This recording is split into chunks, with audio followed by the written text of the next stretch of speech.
"I'm just here to buy medicine," Emily explained, but the officer snapped back. "I've seen your kind before, wearing a lab coat. Stealing. Around here, black folks like you are the first ones we watch." Right there, in the green pharma aisle, Dr. Emily Thompson, a neurosurgeon fresh off a night shift, was handcuffed like a criminal. No one spoke. No one moved. Until her husband walked in. "What state do you live in? Where you are, does your skin color make you a suspect before you even speak?" Green Pharma Market, 11:12 a.m. The sunlight was mild, but the wind was cold. Oak Ridge Hills remained quiet, clean, expensive, and uneventful, just like every other weekday noon. Maya Thompson pushed open the glass door, stepping in with a white medical coat still creased at the sleeves. She had just finished an 8-hour surgery shift, hadn't gone home, hadn't changed, hadn't slept. Faint dark circles sat under her eyes. No makeup. In her left hand, she held a prescription for her housekeeper's daughter. Chronic gastritis, time for stronger medication. On her wrist was an anti-static rubber band. She didn't look like a patient. She didn't look like someone needing help. She looked different. The pharmacy counter was on the left side of the entrance. Behind the glass stood a middle-aged white woman in a blue lab coat. Her gaze shifted the moment she saw Maya. No smile, no greeting, no eye contact. She simply looked down at the counter, then turned inward to call someone. Maya waited, calmly, without tension. She held up the prescription, her voice gentle, the way she always spoke with hospital pharmacists. "I need this filled. It's prescribed by an internist. I'm a neurosurgeon at St. Cecilia." She hadn't finished the sentence when the woman interrupted. "It doesn't matter who you are. This prescription looks forged." Maya tilted her head slightly, slowly. "Excuse me?" "Wait for security to verify." Less than 5 minutes later, 2 police officers arrived. One was tall, hand resting on his belt. The other, shorter, wearing sunglasses. No one asked for her name. No one explained why they were there. Maya didn't reach for her phone, didn't step back. She asked one question: "What am I being accused of?" They didn't answer. The taller officer signaled to an employee recording with a phone, "Turn it off. Official matter." The other officer stepped forward, without a warrant, searched Maya's bag, and pulled out a box of unpaid medication. No wallet, no receipt. Only a hospital ID with her full name and portrait, Maya Thompson. The officer in sunglasses pulled out his handcuffs and shook his head. "Stand still. Hands up. I was just trying to buy medicine, please," Maya pleaded. But the officer barked back, "I've seen plenty like you, wearing a lab coat and stealing. In this neighborhood, black folks like you are the first ones we watch." The entire store barely reacted. A few people edged away into nearby aisles. A couple in tennis gear exchanged nods, as if confirming something they had already believed. Maya didn't resist. She placed her hands behind her back, head slightly bowed. A child near the checkout tugged at his mother's sleeve and whispered, "Mom, she's not yelling at all." The mother said, "Nothing," just pulled her child aside, looking at Maya as if she were not a person, but a walking scandal. Maya stood still, her eyes blinking slowly. There was no fear, no resignation, only something unnamed.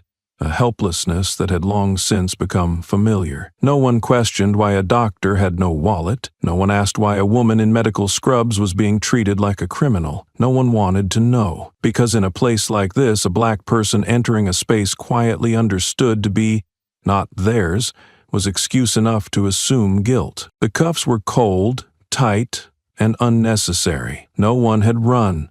No one had shouted. No one had caused a scene, yet the cuffs clicked shut with a sharp snap, loud enough to make the nearby child flinch. Maya stood still. Her head didn't drop. Her eyes didn't turn away. She asked no more questions. She didn't need to. The decision had already been made the moment she stepped through the glass doors of Green Pharma. Shoppers continued browsing, quietly stepping around the aisles. Some avoided looking.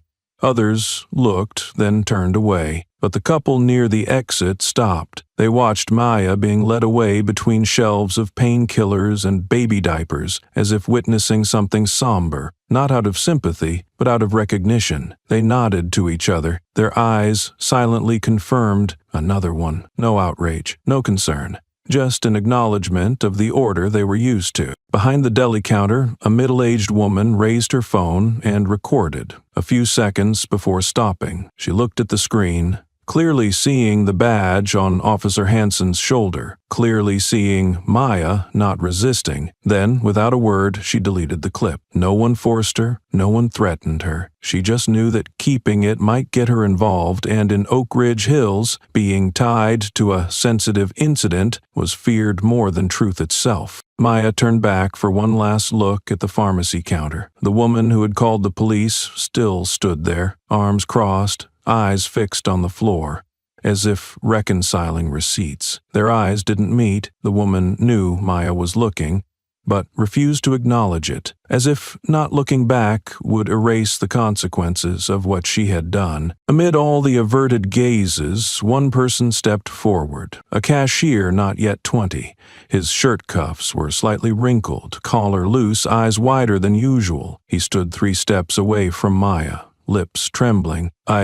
I saw you didn't do anything. I didn't say anything, but I saw it. His voice cracked, part guilt, part fear. Maya wasn't angry. She didn't bristle. She nodded once, her eyes locked on his. Can you help me make a call? He started to pull out his phone, hand reaching into his pocket, but the tall officer stepped between them. His voice wasn't loud, but it was cold. Suspect's phone is evidence. You don't have the right to call. Tennessee law, section 34. Suspected healthcare fraud protocol. Maya didn't react. She'd heard that kind of logic her whole life. They took her away. No Miranda rights read, no written report, no formal explanation. No sirens, no cuffs in front of the register like in the movies. Just a quiet march past neatly arranged shelves, through a space designed so no one would have to notice, but where it was always obvious who didn't belong. The automatic doors opened.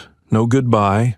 No courageous glances trailing behind, only steady footsteps, and the complicit stares of a society that had grown far too used to choosing silence over questions. And in that silence, justice doesn't bleed, it decays, quietly, through indifference. The intake room was tucked in the far corner of the precinct. No windows, no foot traffic, no sound. Everything about it was designed to make people forget they were in a law enforcement facility. Just white lights, a metal table, and a bench bolted to the wall. Emily sat there, hands cuffed, wrists slightly bloodied where the thin skin over bone had scraped against the steel during the walk. No one had officially charged her. No one called her a suspect. But the handcuffs and the way they avoided her gaze said it louder than any document. A young officer entered and laid down a vague report on the table. Detained for verification of suspected drug theft. Section 48C. There were no specific notes. No complainant listed. No witness named. Just an internal case number and a scribbled signature. Officer L. Hansen. Emily skimmed the document in under 3 seconds. She was used to paperwork, used to death records, surgical consents, post-op drug charts. She was also used to language colder than steel, but this time it carried a different scent, the scent of orchestration. "I'd like to call my husband," she said evenly, not pleading. "Your phone is being held," the officer replied, eyes fixed on the file. "I'll recite the number. Can you dial it for me?" He looked up. It was unclear if he was surprised or simply unused to such a calm request from a black woman in a white coat. After a few seconds of hesitation, he exhaled sharply, pulled out his personal phone, and set it on the cold metal table. Emily recited each digit slowly, her eyes steady, unshaken. He dialed, put it on speaker. The line rang. Once, twice, 3 times. Then it connected. "Emily, are you okay? I'm at the police station. They said I stole medication. I didn't." The word "didn't" was cut off. Abruptly, the screen flashed a dry message. "Call ended, connection error." The officer frowned. He tried calling again. Nothing. The call wouldn't go through. No clear reason, no weak signal, no interference. It was simply severed. Emily sat upright, not irate. She didn't ask why. She simply glanced at the young officer, then around the room. No signal boosters, no jamming devices visibly installed. But visibility wasn't required. Sometimes interference wasn't about equipment, it was about silent decisions made by the system itself. "Is there a jammer in here?" she asked, voice light as breath but with the impact of a bullet. The young officer didn't respond. The older one, colder, more distant, glanced sideways, then shut the file. The phone disappeared quickly, without apology. No explanation followed. No effort was made to show concern for the woman who had just been cut off mid-call, the only call she needed to prove she wasn't alone. Emily lowered her head slightly, not in defeat, but to listen to herself. Her heartbeat wasn't racing, her vision was clear, but inside her chest something quiet was gathering, like pressure beneath her white coat, preparing to erupt. She had spent hours standing in operating rooms, pulling people back from the brink of death. Today, she only needed one phone call to hold on to her own humanity, and even that they tried to take. The hallway from intake to holding wasn't long, but so empty that every footstep echoed. Fluorescent lights lined the ceiling, casting a white glow with no shadows. The walls were gray, the floor polished tile, clean, emotionless, and entirely anonymous. Emily walked between two officers, her wrists still cuffed, hands in front of her like a walking warning. Each step sounded, but no one spoke. The silence stretched on like a courtroom with no judge, no attorney, only a defendant and a sentence already decided. Near the end of the hallway, someone was changing a light bulb on a ladder. He wore gray maintenance clothes, name tag flipped backward, early 20s, dark-skinned, slim, a healing scratch on his left wrist, an invisible man in this building. No one knew his name, no one paid attention, but he glanced sideways when he saw Emily being escorted past, then quickly looked away, not because he didn't care, but because he was used to it. He crouched down, pretending to check a circuit box on the wall, fingers gently turning the plastic cover. As Emily approached, he tilted his head, didn't look at her, but muttered, "Bet," barely louder than the air, yet just enough to reach her. "They do that to people like you, all the time." Emily paused for half a second, not out of surprise, not from shock, but because she understood. That sentence wasn't a revelation, nor a warning. It was a report, a living data point, passed from person to person, across generations, across class, across silence. She had heard it from patients when a black woman was denied anesthesia because it was deemed unnecessary, from colleagues when someone was passed over for promotion for not being culturally aligned, from an anonymous white nurse after her keynote at Vanderbilt. "You're right, but don't say it too loud. They don't like that." Even from her mother back in 4th grade. "If you get bullied, don't fight back. They'll think you're the problem." But this time, the words weren't a caution. They were confirmation that today wasn't a mistake, that how Emily was treated wasn't someone's misstep, but the result of a pre-programmed chain of reactions, a system with its own filters, skin color, tone, volume, zip code, and when it misidentifies you, it reacts on instinct. Punish first, ask later. A light nudge to the arm urged her forward, not rough, but just enough to remind her she wasn't in control. The door ahead opened. No creak, no resistance. The holding room was the size of an ER bay. No bed, no clock, no call button. A tiny camera blinked from a corner, nearly invisible. No nameplate, no arrest warrant posted, no Miranda rights read. No one asked, "Would you like a lawyer?" No one said, "Do you need a translator?" Though both are mandatory by Tennessee law in any detainment, no one cared whether she understood why she was being held. They assumed she didn't need to, because she wasn't yelling, wasn't kicking, wasn't scratching or screaming. She didn't fit the profile of someone who could disrupt this system. She was too calm to be a victim, too dignified to be a threat. So they chose the simplest path, ignore her like an extra number. A small thread of blood welled up beneath her wrist, where the cuff had sat too long, slicing through skin. Emily looked down. She didn't wince, didn't rub it, no theatrics, but in her eyes something was beginning to shift. It wasn't silence, it wasn't outrage, it was a warning. clear as the drop in barometric pressure before a storm. A cold weight was forming behind her gaze, something not yet exploded, but it would, and when it did, no one would be able to say, "I didn't know." Tactical Room 6 at Fort Grant had never been a place prone to distraction. Satellite maps updated in real time, the sharp clicks of keyboards, side monitors dense with data. Every eye was trained to focus on commands and probabilities of success. But today, Victor Thompson saw nothing except the subtle vibration at his left wrist. The Tag D2, a compact biometric tracker, wasn't meant for personal use. Yet over 2 years ago, he had secretly configured a private monitoring sequence for his wife after a field operation where Emily had gone missing during a surgery that lasted nearly 20 hours. It wasn't about mistrust. It was because he knew this world wasn't fair to women like her, especially when they stayed silent. The first vibration drew no reaction from Victor. She might have been consulting a patient about medication. The second, 15 minutes later, made him frown slightly. Too long to be standing still in an upscale residential neighborhood in the morning? Odd. The third, marking 42 minutes of zero movement, was the final cue. He stood up without a word,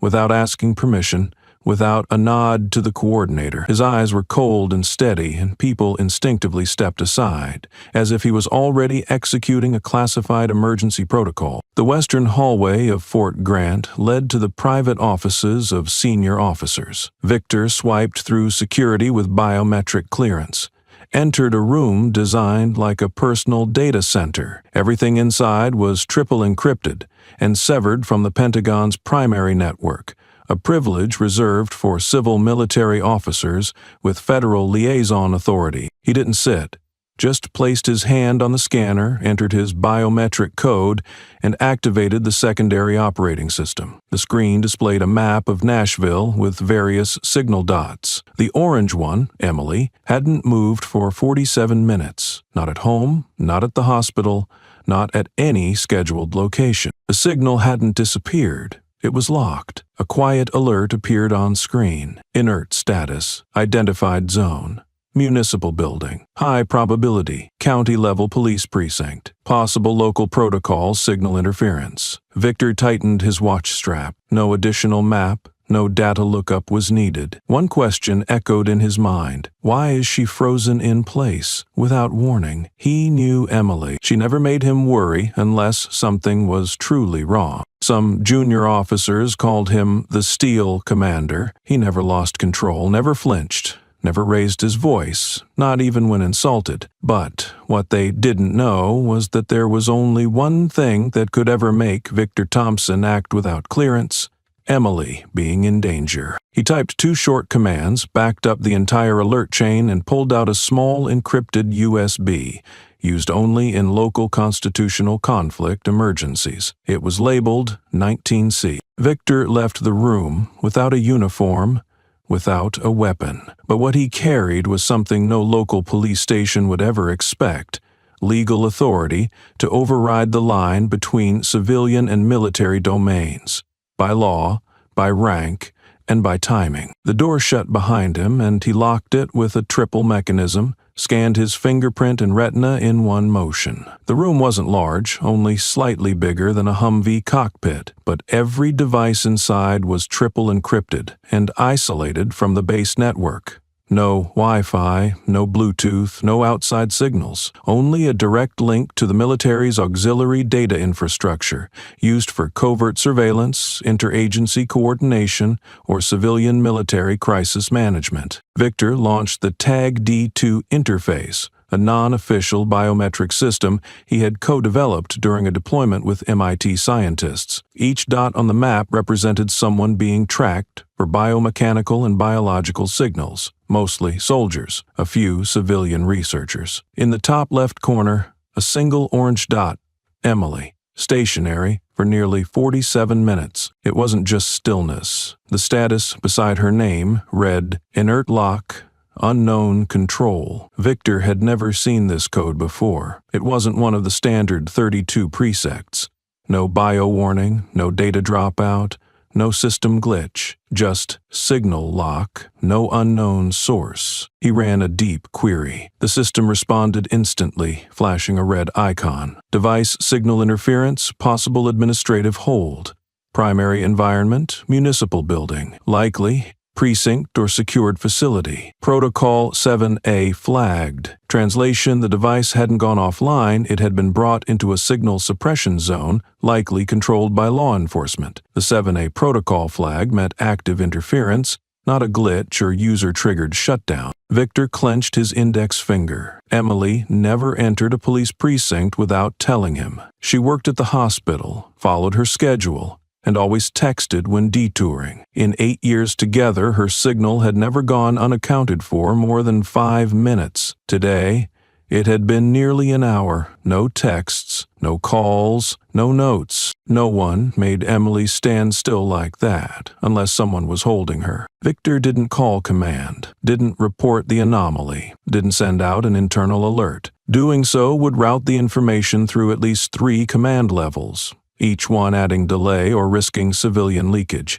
And Victor knew whoever orchestrated this wasn't afraid of investigation. They feared swift action, too quick for excuses to be invented. He opened his drawer, retrieved another emergency use USB, marked simply 19C/CIV MIL compliance active. Inside it was a set of federal laws authorizing military-civilian intervention when human rights violations were suspected against military-linked civilians. Victor stood, no insignia, no rank badge, just a rigid laminated ID card tucked into his wallet, the kind issued to Tier 4 civil-military liaisons. It didn't authorize force, but it did authorize full record access, the right to demand answers from civilian authorities, and the power to temporarily suspend all related activity on grounds of procedural misconduct. He stepped out into the sunlight. The sky was still clear, but the wind had shifted, and if anyone thought they could handcuff Emily Thompson today without consequence, they had forgotten one truth. Behind a silent woman, there may be a man who knows how to silence the entire system.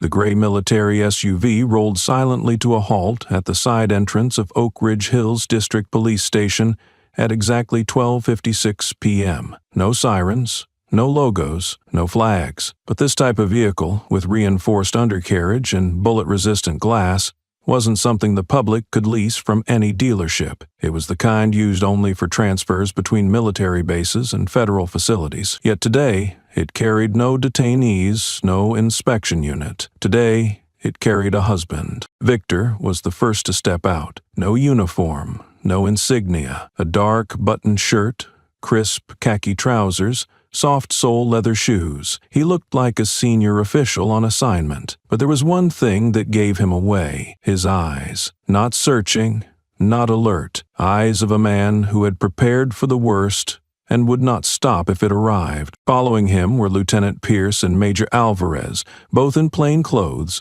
carrying slim document cases, unarmed. But the way they moved, silent, synchronized, scanning every corner, made one officer at the gate lean forward. A 3-man formation. No smiles, no chatter, no greetings. They brought with them a pressure that seemed to slow everything down around them. The officer on duty, still young, stepped forward with a hand slightly brushing the radio on his belt. "Sorry, this entrance is for scheduled visits only. If you have an appointment, please check in at the main lobby." Victor didn't stop walking. He simply pulled out a hard plastic ID and held it at eye level. On the front, it read, "Federal Civil Military Liaison, Access Level 4, Active Status 19C Jurisdiction." His voice was steady. "I'm not a guest. I'm here under Article 19DC of the Civil Military Intervention Act. I'm authorized to conduct an unscheduled inspection in cases of suspected unlawful detention involving a military-affiliated civilian. Call your supervisor." His tone wasn't loud, wasn't sharp, but every word dropped like weight onto steel. The officer stepped back half a pace, glanced at the ID, then at the men flanking Victor. No one had to say more. After a brief pause, he spoke a few clipped words into his radio, and unlocked the side entrance. Victor stepped into the lobby, still clutching his folder. The air inside was cool, the white lights bounced off clean, tiled floors. It was all too quiet, like the building itself didn't want to be disturbed. He stopped at the center of the room and turned toward the reception desk, where two clerks had just looked up from the security monitors. "I need to see the officer in charge, immediately." One clerk nodded and disappeared through the back door. Pierce and Alvarez stood silently on either side, eyes calmly scanning every exit and corridor. They weren't there to intimidate, they were a signal. "We know what you're doing, and we won't let it disappear." Minutes later, a side door opened.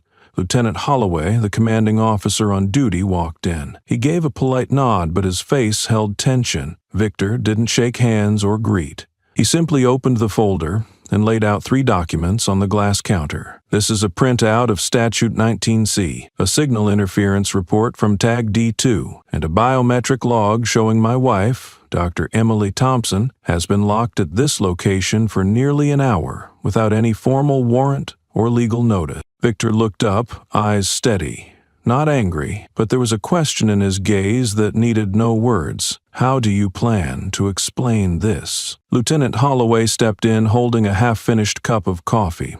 His face was weathered, jaw slightly tucked from age, his eyes cautious, not arrogant, but trained by too many gray zone incidents. Seeing the 3 men waiting in the lobby, he paused mid-step, then continued forward, voice even. "Which unit are you with?" Victor didn't respond right away. He pulled another document from the folder and pointed to the top line. "Federal Statute 19C, Military Civil Intervention Protocol." Then he said, "I'm here to request 3 things. 1, a copy of the arrest or temporary detention order for one Emily Thompson. 2, all surveillance footage from the reception area between 11:30 and 13:00 today. 3, confirmation of the current status of the detainee, if she's still being held." Before Holloway could answer, Victor continued in the same calm tone. "I don't require approval. I don't need sign-off from your chief. If the detainee is my wife, a federal military physician, and her biometric signal was interfered with by a non-coordinated agency, then under 19C, I am authorized to conduct an immediate inspection, freeze all related holding procedures, and escalate to an interagency independent investigation within 60 minutes. If you refuse, I'll contact the Department of Justice directly." The words weren't loud, but each syllable landed with the precision of a gavel. The lobby tensed. Receptionists stared at their screens, but had stopped typing. A young officer near the security checkpoint glanced at his superior, then looked away, as if seeing something above his clearance level. Holloway didn't move forward or back. His face shifted through several stages, surprise, caution, then calculation. He set the coffee cup down and turned to a desk officer. "Pull the server. Start the video log from 11:30 a.m. At that moment, another office door opened. 2 uniformed officers, Simmons and Hanson, stepped out, shirts buttoned, insignias polished. Simmons carried a file. Hanson followed closely. They didn't seem aware of what was happening until their eyes landed on Victor, more precisely, on the badge in his hand. Simmons froze mid-step. His usually indifferent gaze flickered. Hanson didn't speak, but his fingers clenched slightly around the folder. They knew. Whether from the badge, the voice saying "my wife," or the tension in the air, they knew. They weren't scared, but they hesitated, and that, in a place like this, was rare. A moment of lost control. Victor didn't look at them for more than a second. He turned back to Holloway. "I will not accept any edited footage. If timestamps are off, if logs are missing, or videos are incomplete, I will file a complaint with the Federal Technical Oversight Committee. And I believe you know the penalties for tampering with evidence under Statute 19C. Holloway gave a slight nod, for the first time not meeting Victor's eyes. "Understood. We'll follow proper procedure." Victor said nothing. He didn't move forward, didn't raise his voice, didn't make threats, because by that point everyone in the lobby already knew what was coming, and no one could stop it. The internal surveillance room on the second floor of the precinct wasn't large.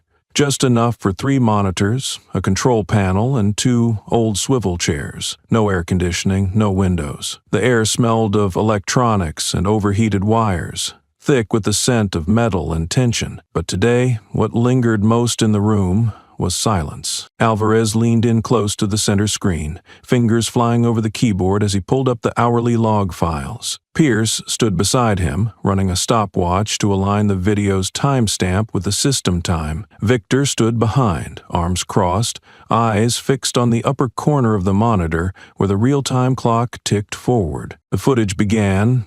Emily walked through the supermarket's glass doors in a white coat, hair tied up, prescription in hand. Camera 3, positioned diagonally from the pharmacy counter, captured her clearly as she waited and spoke with the staff. Her every movement and nod matched her earlier statement. No signs of distress, no suspicious behavior, no one touched her, no arguments. The playback slowed to half speed to inspect the transition. At exactly 11:43 and 52 seconds a.m., Emily leaned toward the pharmacy counter, handing over the prescription again. The clerk turned away.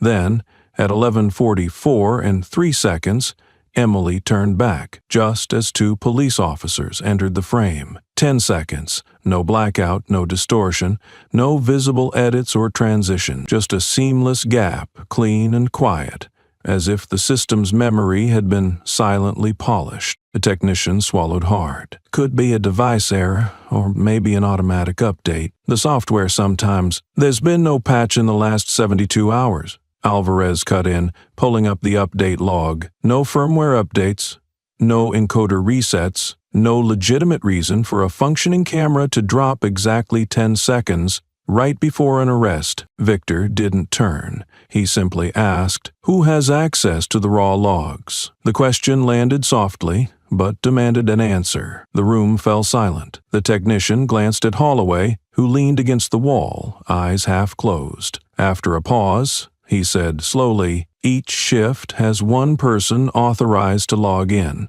They can view, download, and edit footage if requested by a supervisor." "Who was on duty that morning?" Victor asked again. "Hansen," Holloway replied directly. "Officer Hansen, morning shift, responsible for surveillance and signal routing in the intake area." No one said anything. They didn't have to. Those 10 seconds, precisely when Emily was approached, weren't a coincidence or glitch, and if Hansen was the only one with access, it meant someone had knowingly erased the system's most telling moment. Pierce closed the video. Alvarez saved the log. Victor remained still, his gaze cold and sharp. It was no longer just an investigation, it had become a trace hunt. The cell door opened softly. Emily walked out, composed, her coat slightly creased at the elbows. She didn't ask why she'd been released, didn't challenge the arrest, didn't wait for an apology. The officer on duty said flatly, without meeting her eyes, "Verification complete. You may leave." The red marks from the cuffs still circled her wrists like a quiet reminder. Her eyes were dry, her face unreadable. She stepped out as if emerging from an oxygen-starved room, not angry, just exhausted from holding herself together for too long. Victor stood outside. He said nothing, just gave a nod. Emily understood. He knew, but he hadn't acted yet. Because in cases like this, knowing the truth wasn't enough. They needed an irrefutable reason to dismantle what was behind it. 30 minutes later, Karen Whitfield arrived, accompanied by a well-dressed white lawyer, who remained silent. A request from the interagency rep required her to answer a few questions to close the initial inquiry. Karen sat upright, hands folded, face composed. Her lipstick was perfect. When asked why she had called the police, she answered quietly, "I felt she was suspicious." Pierce asked, "What made you think that?" Karen hesitated. Nothing specific. Her eyes, her tone, the way she looked at the clerk, something felt off. "I can't explain, just a feeling." "Did you know she was a doctor?" "No, I just felt uneasy. She was different." No one spoke. Victor finally did.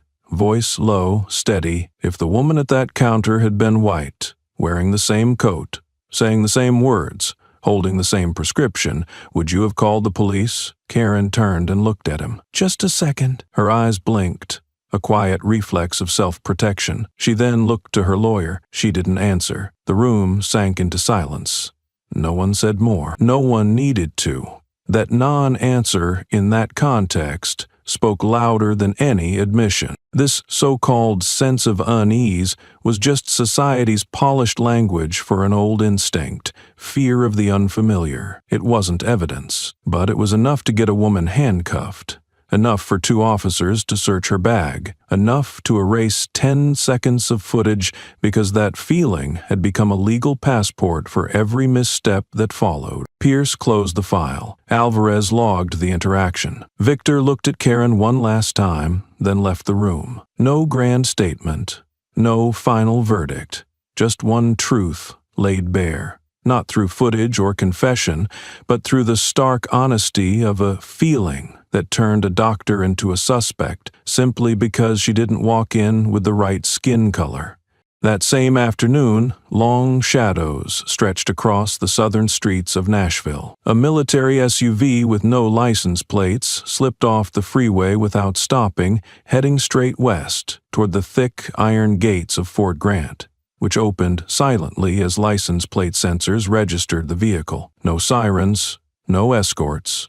Everything moved as if the retreat had been pre-planned, silent, precise, and perfectly sealed off. Emily sat in the back seat, upright, not reclining, not asleep. Her eyes stared forward without focusing on anything specific, her body completely still for nearly an hour. Her phone was turned off, her watch removed, her hands rested on her knees like a surgeon awaiting the next operation, except this one would start with law, not a scalpel. Victor drove without saying a word. Each minute was a silence not of avoidance, but of understanding. They had been together long enough to know when to speak and when to hold space. His calm wasn't indifference, it was a kind of control forged through wars, federal briefings, and now an assault on his family. At Fort Grant, Victor took Emily straight into the internal residence wing. No press, no civilian satellite signals, and no access for even base security unless they were on a general-level approved list. The room was simple.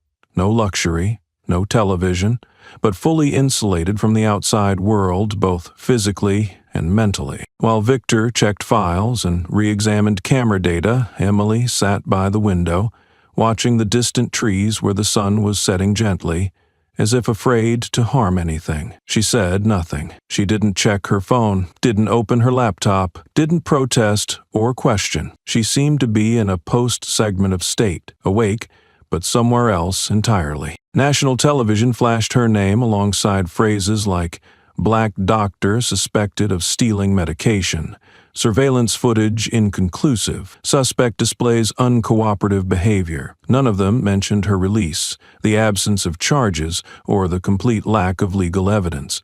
Online articles even labeled her a controversial black doctor, referencing a 3-year-old piece where Emily had spoken out about racism in medical education. Emily read none of it, but Victor read it all, which was why he knew this wasn't a misunderstanding. It was a targeted elimination, and Emily was just the first they thought wouldn't speak up. In 4 hours, she received over 30 calls from media, hospital representatives, military medical boards, and former classmates. She answered none, left no voicemails, just turned off notifications and locked her phone in a coded drawer, sealing away the noise that tried to brand her as suspicious. Victor didn't push her. He knew she didn't need space to calm down, but to prepare. Emily wasn't fragile, but she also wasn't forgiving when truth was distorted into a weapon. She was waiting, not to retreat, but to respond. And this time, she wouldn't use words. She would use the law and make the system pay for it. As Emily closed the bedroom door behind her, Victor opened a hidden drawer beneath his desk and retrieved an unregistered backup phone. No synced OS. He keyed in a 16-digit code with triple authentication. No contact name. The phone rang once. Just one. "I'm listening," came a man's deep, steady voice. "We need a meeting.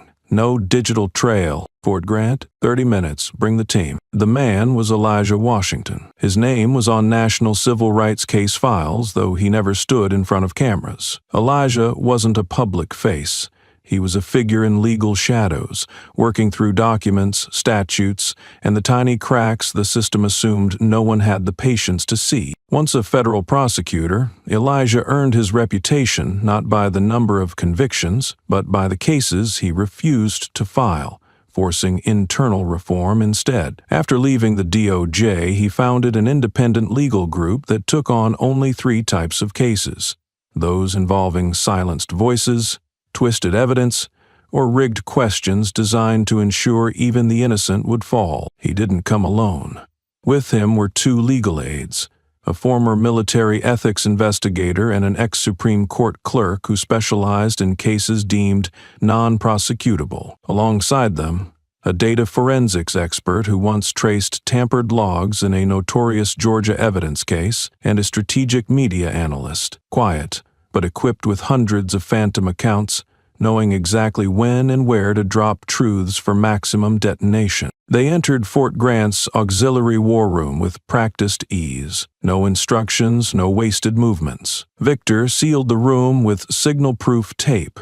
3 mechanical locks clicked into place. No recorders, no internet, just a military-issued offline laptop designed for sensitive interagency operations. Elijah opened the first folder. He didn't greet Emily, didn't ask if she was okay, didn't shake Victor's hand. Just one sentence cut through the sealed room. How many traces did they leave? Victor didn't turn. His eyes stayed on the wall-mounted timeline. Enough that we won't have to shout, he replied. Elijah nodded. His face didn't change. He closed the folder, locked his case, and said slowly, solidly, "Then we let the system answer itself, with facts, with law, and through the very rules they thought they controlled." No applause, no agreement voiced aloud, just the cold understanding of people who had stood here before at meetings that ended with police precincts dissolved or hospitals forced to apologize nationwide. This time would be no different, except now, the person they were protecting wasn't just an innocent citizen. She was about to become a symbol, and she would not stand alone. The auxiliary conference room at Fort Grant was converted into a temporary data center in less than 3 hours. On the table stood 3 elevated monitors, a backup server extracting hard drive data, and a RAID storage unit connected via military-grade shielded Ethernet. No one said a word as Rena Mehta, Elijah's data engineer, began recovering the backup from Green Pharma's secondary system. Every supermarket had a temporary backup mechanism called a shadow file, used in case of system failure or tampered records. It wasn't mentioned in the police report.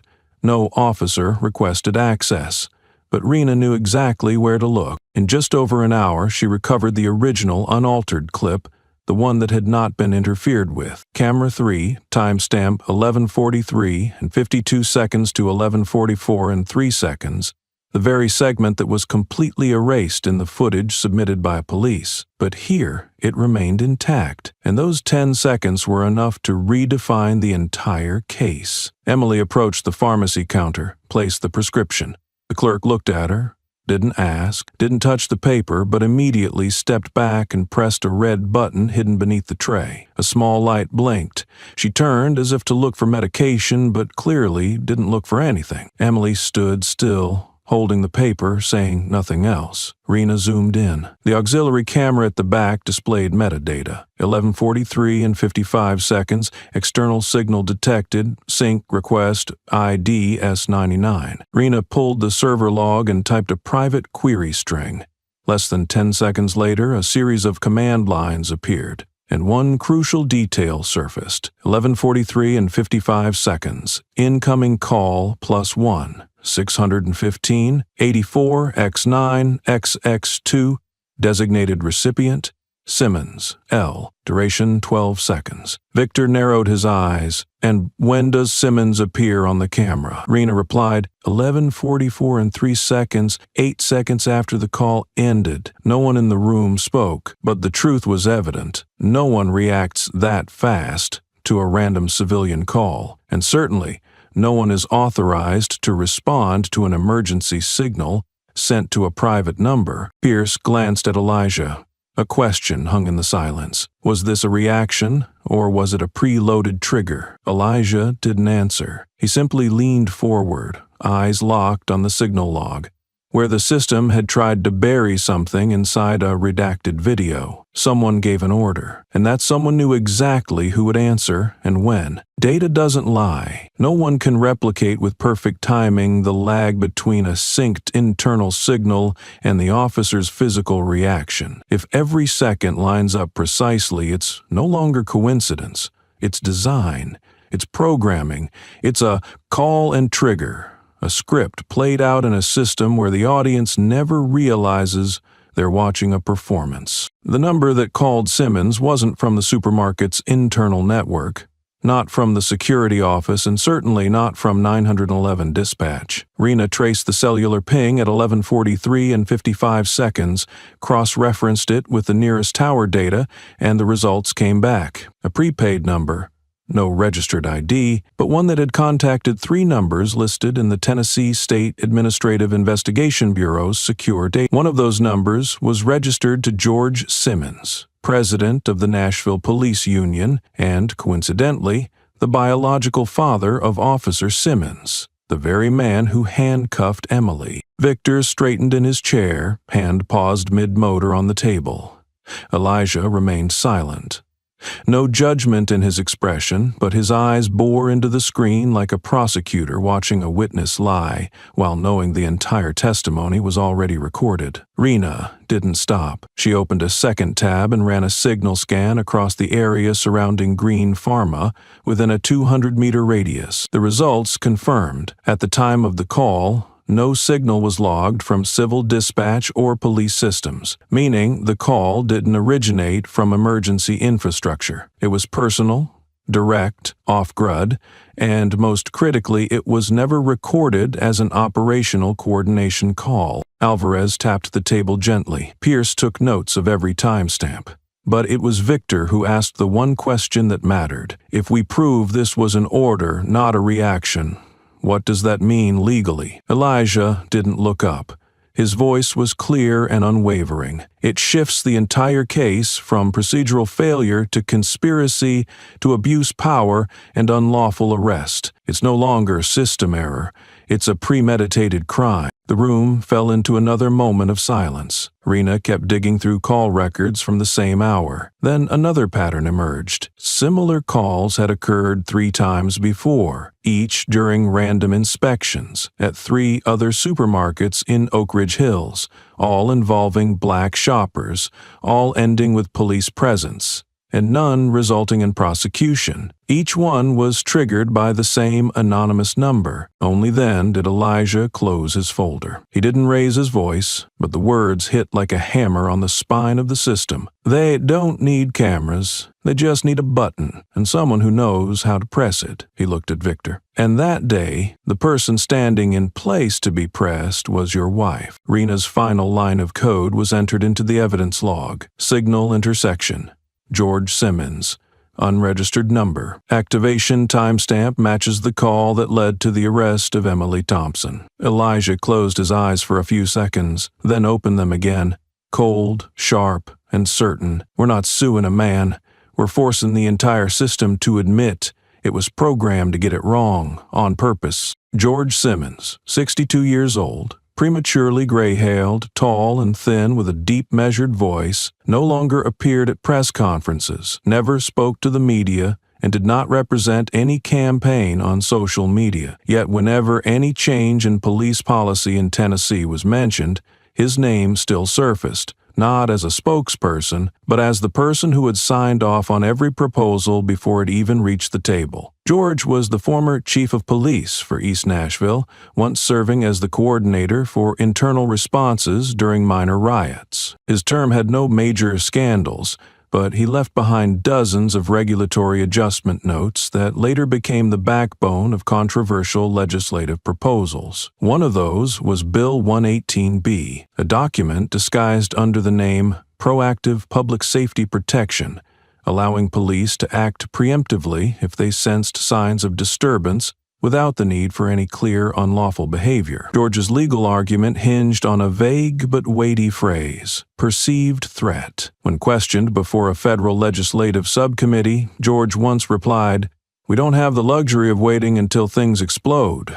We need to react based on instinct, like a soldier responding to the sound of gunfire." What was never mentioned was who gets to define what that gunfire sounds like, and in how many cases the look or gait of a person of color was equated with the threat of losing control. Elijah traced back the federal financial records system, starting with George's tax declarations from the past 3 years. There were no signs of money laundering, no illegal expenditures, but one name appeared repeatedly under the community contributions section: Oak Ridge Futures, a fund seemingly dedicated to sustainable residential development, but in reality served as a legal facade for conditional funding operations. This fund was run by a board composed of former local officials, including 2 individuals who had previously helped build a resident classification system by safety level, a tool for screening incoming residents based on community behavior standards. These standards never mentioned race, but they did refer to frequency of reports on unfamiliar individuals, communication trustworthiness score, and history of law enforcement interaction, 3 metrics often used to subtly exclude families of color, hoping to move into mid to upper class neighborhoods. Digging deeper, Elijah discovered that Oak Ridge Futures held indirect shares in the Green Pharma supermarket chain via a real estate investment firm that also managed residential assets. That same company hired 3 private security firms, one of which was Prime Force, the provider of security personnel for the Green Farmer branch where Emily was arrested. On paper, everything was clean. No conflict of interest, no improper directives.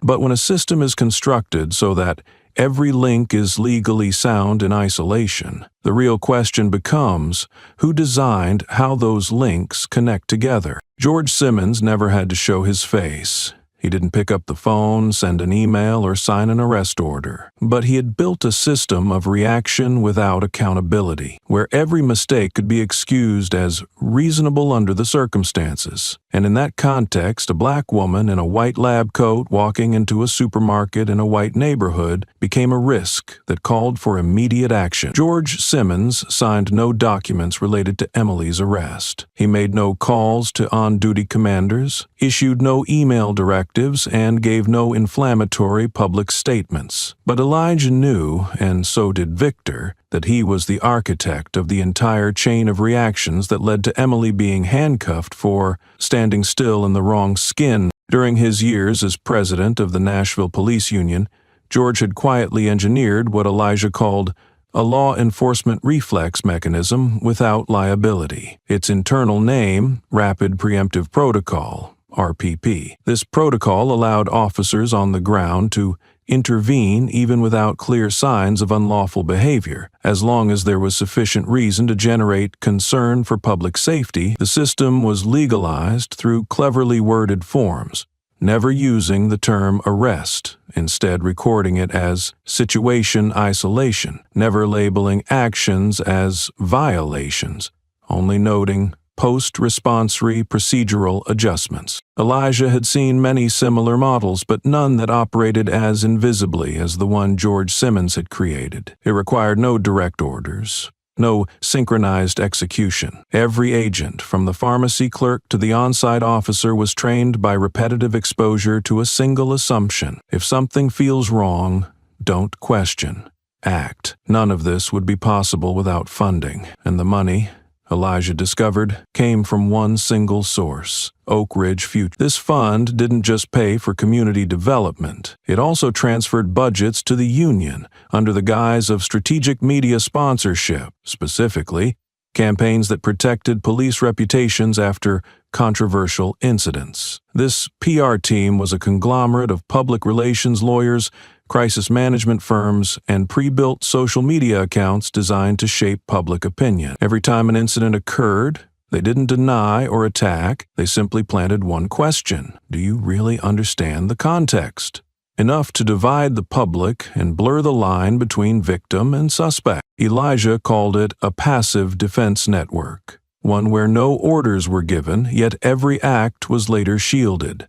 And what made it dangerous was the system didn't require a central command. It worked like an artificial neural network, where every cell knew how to react the same way, without needing to ask why. When Elijah presented the findings on screen, he didn't use charts, he used a financial flow map. A line from Oak Ridge Futures pointed to the union. From the union it branched into 3 directions, one to the media team, one to the soft training system, and one, unnamed, flowed into special support funds allocated for officers who had been internally investigated but not disciplined. Simmons, the officer who arrested Emily, had received that very fund in a prior controversy 2 years ago involving excessive handling of an Asian student at a stadium. Victor looked at the diagram and said nothing. He didn't need more explanation. To him, this was no longer a mistake or an unfortunate misunderstanding. Emily hadn't been accidentally misjudged. She had been deliberately chosen,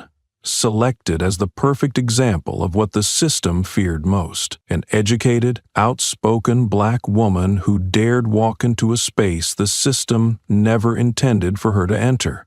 3 days after the arrest, as public outrage still simmered and edited videos continued to circulate online, Emily received an email from the clinical secretary's office at St. Alban Hospital. The subject line read, "Internal meeting, advisory role review in sensitive media context." No mention of the incident, no reference to her name in the body, no phrases like internal investigation or suspension, just a closed meeting among senior medical board members. The meeting took place in the 5th-floor conference room, where just 2 months earlier she had spoken as the keynote on medical ethics.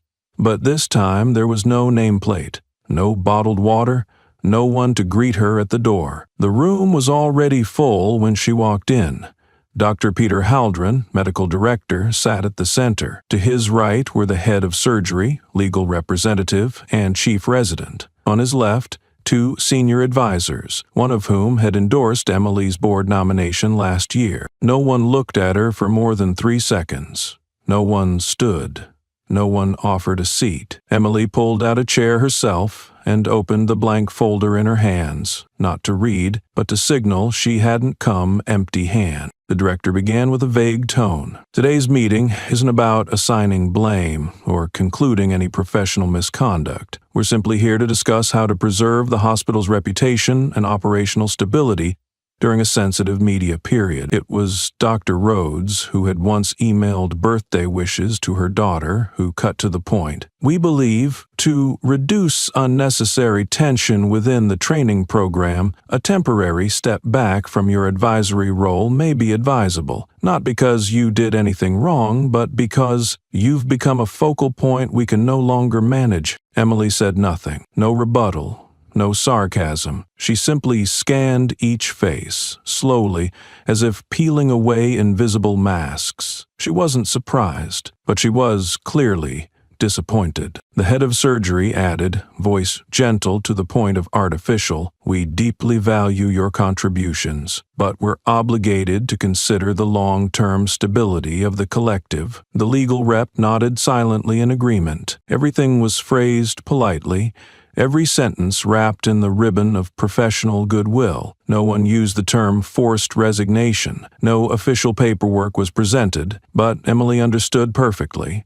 This was how a system removes someone without leaving evidence, through soft suggestions, averted eyes, and a context called media sensitivity. No one spoke of her value, no mention of the dozens of successful surgeries, no one asked how it felt to be handcuffed in a supermarket. No one offered legal support from the hospital, something that should have been automatic the moment a medical employee was detained off duty. Instead, they asked in roundabout ways, could she stay quiet a little longer? For their comfort, not hers. Emily didn't respond. She didn't cry, didn't argue. She closed the folder, stood, and gave a faint nod. A period, not an agreement, not a rejection either, just acknowledgement. She knew exactly which side they'd chosen. No one asked her to sign anything. No report, no formal memo, no binding clauses. Every word was dressed as voluntary pause, collegial suggestion, and stability-driven transition. But When Emily left the fifth-floor room,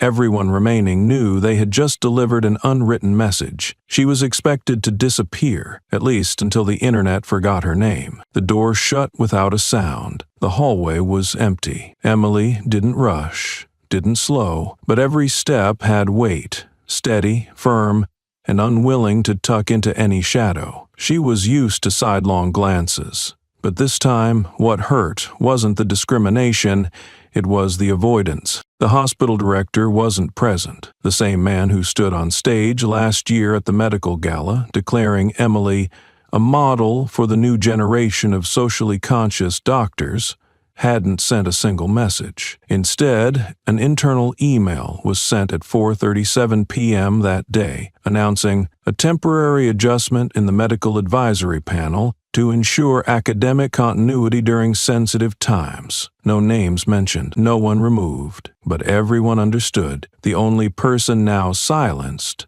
was the one once praised for daring to speak. The younger residents, those who once asked her to edit their presentation slides, who called her inspiring after every roundtable, now avoided her eyes in the corridor. No nod, no greeting, no words, not out of disdain, but because they feared her gaze might force them to see themselves. Emily didn't blame them, but she remembered, not to resent, but to mark clearly that she now stood alone and why she had to continue standing. She wasn't hurt. Hurt was a feeling reserved for those who still believed in institutional fairness. Emily, in that moment, had passed beyond belief. What she had left was conviction in what must be done, even if it left her standing as a lone figure in the most crowded room. No one walked her out. No one looked back. But everyone knew the woman who had just left that room had not accepted a quiet retreat. She gave no denial, but neither did she bow. No apologies, no justifications.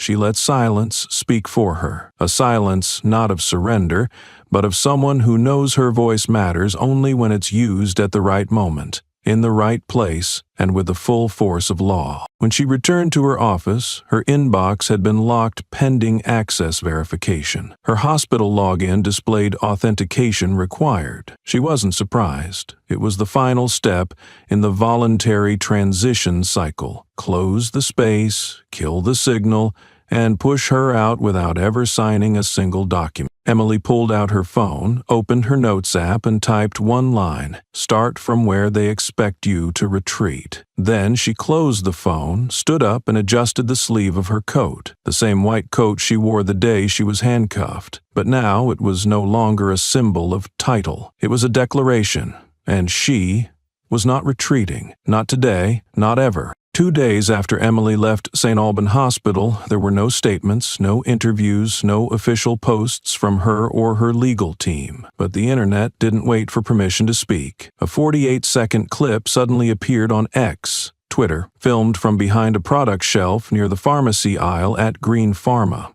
The video quality wasn't great, but the lighting was clear enough to show a black woman in a white medical coat being handcuffed by 2 police officers. What stopped millions from scrolling wasn't the handcuffs, it was the look in her eyes, staring directly at the camera, calm to the point of coldness, and the question she asked once. No shouting, no anger. What am I being charged with? No one in the video answered, but outside the frame, the country began to speak. Within 6 hours, the clip had been reshared over 500,000 times. Within 24 hours, the hashtag Justice for Emily had surpassed 5 million mentions. The first to speak out were black doctors. Many didn't even know who Emily was. It was enough to see a woman in a white coat being handcuffed, staying composed, for them to write, "Today it's her, tomorrow it could be me." Next came the medical students, from Yale to Howard, from Stanford to Morehouse, all changing their profile pictures to the image of Emily extending her hands to be cuffed, with a simple caption, We didn't study to be treated like criminals after a shift. And a group of residents in New York hung her photo in the emergency department lobby. A coalition of black physicians in Texas sent an open letter to the St. Alban board demanding a public apology. Community churches, especially in the South, voiced support during Sunday services. A pastor in Alabama told 300 congregants, "If a neurosurgeon can be treated this way, then the rest of us, with no badge, no title, are only one step away from being stripped of our dignity." Black veterans, often caught between military duty and civilian justice, took a stand. A council in North Carolina wrote, "Emily isn't just a doctor. She's the wife of an officer, and if a service member has to witness his wife treated like this and stay silent for the sake of the system, then our honor has been doubly insulted." What made this wave unstoppable wasn't Emily's fame, she had none. It was that she did nothing. No shouting, no resistance, no social media post, no plea for sympathy. And yet, it was that very silence, in the moment of violation, that reflected the quiet fear millions had swallowed but never voiced. Within 2 days, major news outlets began revising headlines. From suspect detained to doctor wrongfully handcuffed, from incident under review to a public outcry with no end in sight. But hashtags didn't wait for edits. They kept spreading from phone to phone, screen to screen, from black communities to decent white Americans. Those who had once watched stayed silent and now had no excuse to remain still. Justice for Emily was no longer a slogan. It had become a fault line, where silence was no longer a safe choice, but the first thing to be called out when justice was restrained. When the hashtag Justice for Emily hit 10 million mentions in 3 days, backlash came, swift, harsh, and highly coordinated. Conservative media channels aired live panels asking, was Emily Thompson truly discriminated against?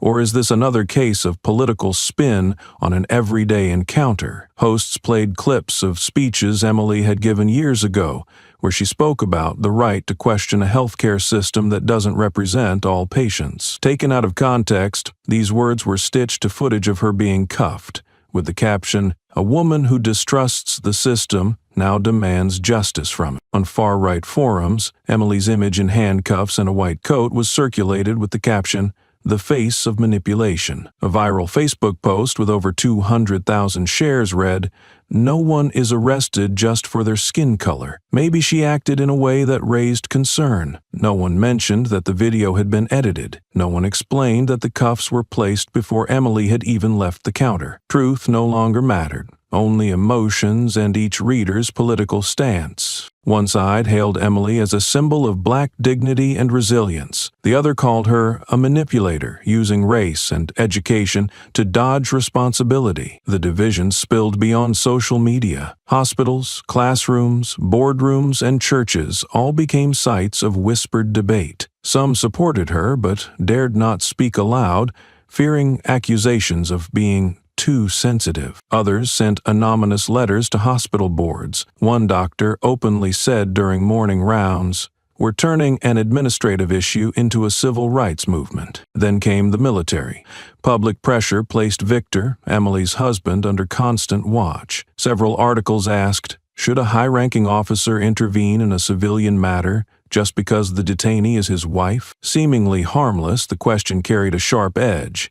If Emily hadn't been married to a military colonel, would she have been released so quickly? And if the answer was yes, then was the justice the public demanded ever really for everyone, or just for those with power? Elijah, the representative attorney, didn't go on TV. He refused interviews. But in a single article published in a legal journal, he left one line: "When justice belongs only to the outspoken, it stops being justice, it becomes licensed privilege." That sentence was reprinted in thousands of articles and became the axis that split two sides: those who believed Emily was a victim of the system, and those who saw her as a tool of an overreaching movement. Neutrality vanished. The story was no longer Emily's alone. It had become a test, a mirror, a quiet war in which every observer had to ask, which side am I on?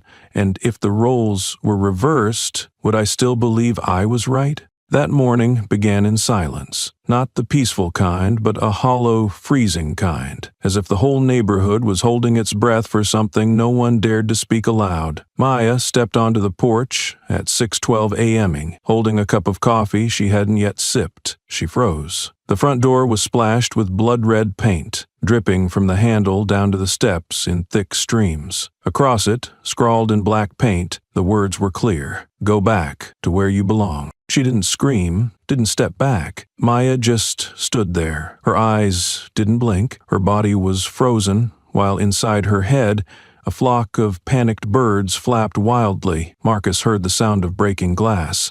He rushed out, saw the scene, and didn't need to ask what had just happened. He went back inside and opened the security system. The cameras were working, but the footage between 2:00 and 4:00 AM was blank. "They know what they're doing," he said, his voice low and certain, like an order. Less than an hour later, Maya checked the mailbox. There was a white envelope with no return address. Inside was a grainy photo printed on cheap paper, the moment Maya was handcuffed outside the Greenleaf supermarket. Alongside it, a message made from cutout letters: "You're not welcome here." No fingerprints, no trace, no camera had caught who delivered it. Marcus called the police dispatch. The female operator listened to the description, then replied in a tone as flat as if reading a script. "We've taken note.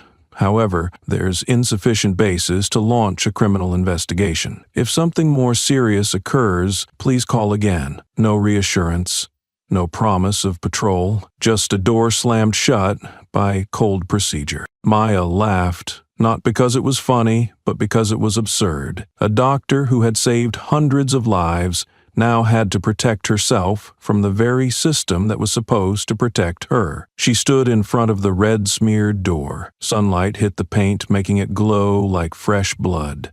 Marcus stepped out, stood beside her. Neither of them spoke. They just looked at the words as if they'd been carved into their chests. A black SUV drove by.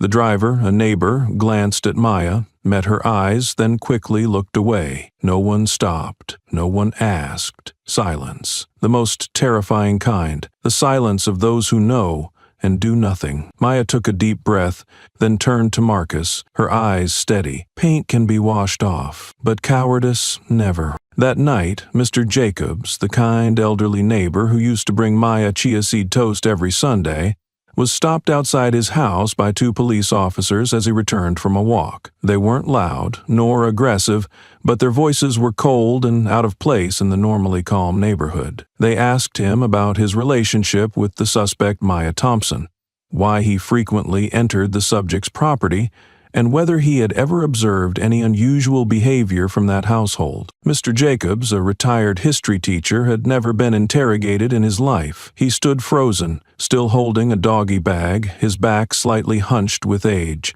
After a long pause, he simply said, "I just bring bread. They're good people." One of the officers nodded, scribbled something in a notebook, then walked away without a word of thanks. They didn't ask about the red paint or the threatening letter. Things clearly far more serious. The next morning, Maya saw a "for sale" sign planted in the middle of Mr. Jacobs' front lawn. No one said a word. His door stayed closed, curtains drawn tight, as if no one lived there anymore. Marcus stood at the window, gripping the security remote, and for the first time since this began, he said nothing through breakfast. Maya decided to call the police again, this time to request temporary protection. She was clear. Her family had been vandalized, threatened with an anonymous letter, and their neighbor had been interrogated without cause. The line went quiet for a second, then a man's voice responded, polite to the point of emptiness. "We understand your situation, ma'am, but there is no specific or direct threat to life at this time. If one arises, please dial 911. She hung up and looked out at the front yard, where the red paint still shimmered faintly under the brush marks. On the street, people passed by. No one stopped.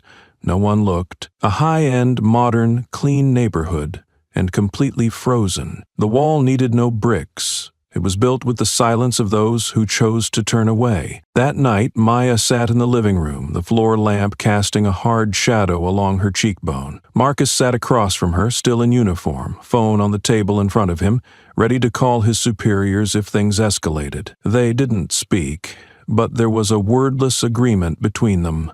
They both knew. From this moment on, they could expect nothing from the system outside. Marcus held Maya's hand. She squeezed it gently. No trembling, no rage, just a cold, clear composure. Maya spoke softly, but every word was distinct. They don't have to kill us. They just have to isolate us until we die slowly in silence. Then she raised her head, her eyes lighting like steel forged anew. But they don't know I'm the last person to ever surrender in silence. At 1:42 a.m., the security surveillance system in the central server room of the Nashville County Police Department recorded an unusual access. It wasn't an external hack, nor unauthorized entry. It was an entirely internal action, carried out by a technician named Derek Lang, working the night shift under his fixed schedule. He used his personal keycard to access the technical floor and logged into the admin interface of the data cluster responsible for storing raw signal logs from relay stations near Oak Ridge Hills. Everything appeared legitimate until the system detected Derek accessing a restricted folder, audio_raw buffer_7T, which stores backup copies of mobile signals that were recorded but not yet processed for identification. This is a triple-locked data zone inaccessible to regular staff. Derek had no clearance, yet he gained access using a temporary code assigned to a non-resident supervisory engineer who had left the department 2 months prior. Internal cameras showed Derek didn't browse the contents. He deleted the entire folder in just 42 seconds without checking files or reviewing prior logs. It was a clean operation, clear evidence it wasn't his first time. More critically, that very folder held the raw signal file of a phone call made to Officer Simmons' personal number, transmitted from a relay near Green Pharma at the exact moment Emily was arrested. The system issued an error after detecting a conflict between the original and backup files, but within 30 minutes the security logs were overridden, and the alerts were marked as maintenance. Had it not been for Rena, a data specialist from Elijah's team, who was cross-checking data from mobile towers, all traces might have been erased. Elijah received the technical report at 10:12 a.m., just over 8 hours after the deletion. He wasn't surprised. After over 20 years of handling federal civil rights cases, he'd learned when a seemingly minor detail is deleted, it's because it carries weight someone doesn't want left behind. Rena recovered Derek's activity log using a hidden snapshot system, an anti-tamper feature still active, known only to a few insiders. It captured the exact logging time, access code, and deleted file. She couldn't recover the audio, but it was enough to prove someone knew the file existed, and that it had to be destroyed before being cross-referenced with federal investigation data. Victor, upon hearing the report, simply said, "So, they've started erasing traces." But what concerned him and Elijah more wasn't Derek, it was whoever enabled the access. In the police system, only 3 people can authorize temporary credentials for deactivated accounts: the technical commander, level 2 system admin, and indirect head of security. One of them had assisted, possibly intentionally, possibly out of fear, but certainly not by accident. The midnight deletion didn't change the essence of the case. It didn't extinguish the fire. It added fuel, confirming they were no longer dealing with an individual mistake, but with an institutional mechanism, one that knew exactly what to delete first and believed no one would trace it. Derek Lang was arrested at 3:07 a.m. A detention order was signed by the internal inspector after logs confirmed his unauthorized deletion. No handcuffs, no public notice, no media. He was brought to the basement interrogation room under the label of technical verification, but Elijah already knew and didn't need to be there. He only requested, record everything, no interruptions, no edits. Derek, 29, a low-level tech, had a clean record, no violations, known as honest, quiet, diligent. That day he sat in front of the recorder, hands clasped, asked for no water, no lawyer. His first words, "I didn't think it was that serious." Then, head down, he added, "I was told to log in with a temporary code. They said some corrupted folders needed to be deleted to avoid confusion when transferring data to external investigators." "Who are they?" asked the inspector. "Someone from the tech department. I'm not sure their title. They called me via internal line." Male voice, middle age. "Was it recorded?" "No, it was line AB internal, not auto-recorded. I didn't think to remember the name. I thought it was just a routine file cleanup." Derek didn't cry, didn't blame anyone, but his eyes said it all. He knew he was a pawn and had no choice. Elijah listened to the tape twice, then pointed to one detail in Derek's statement, how he used the word they.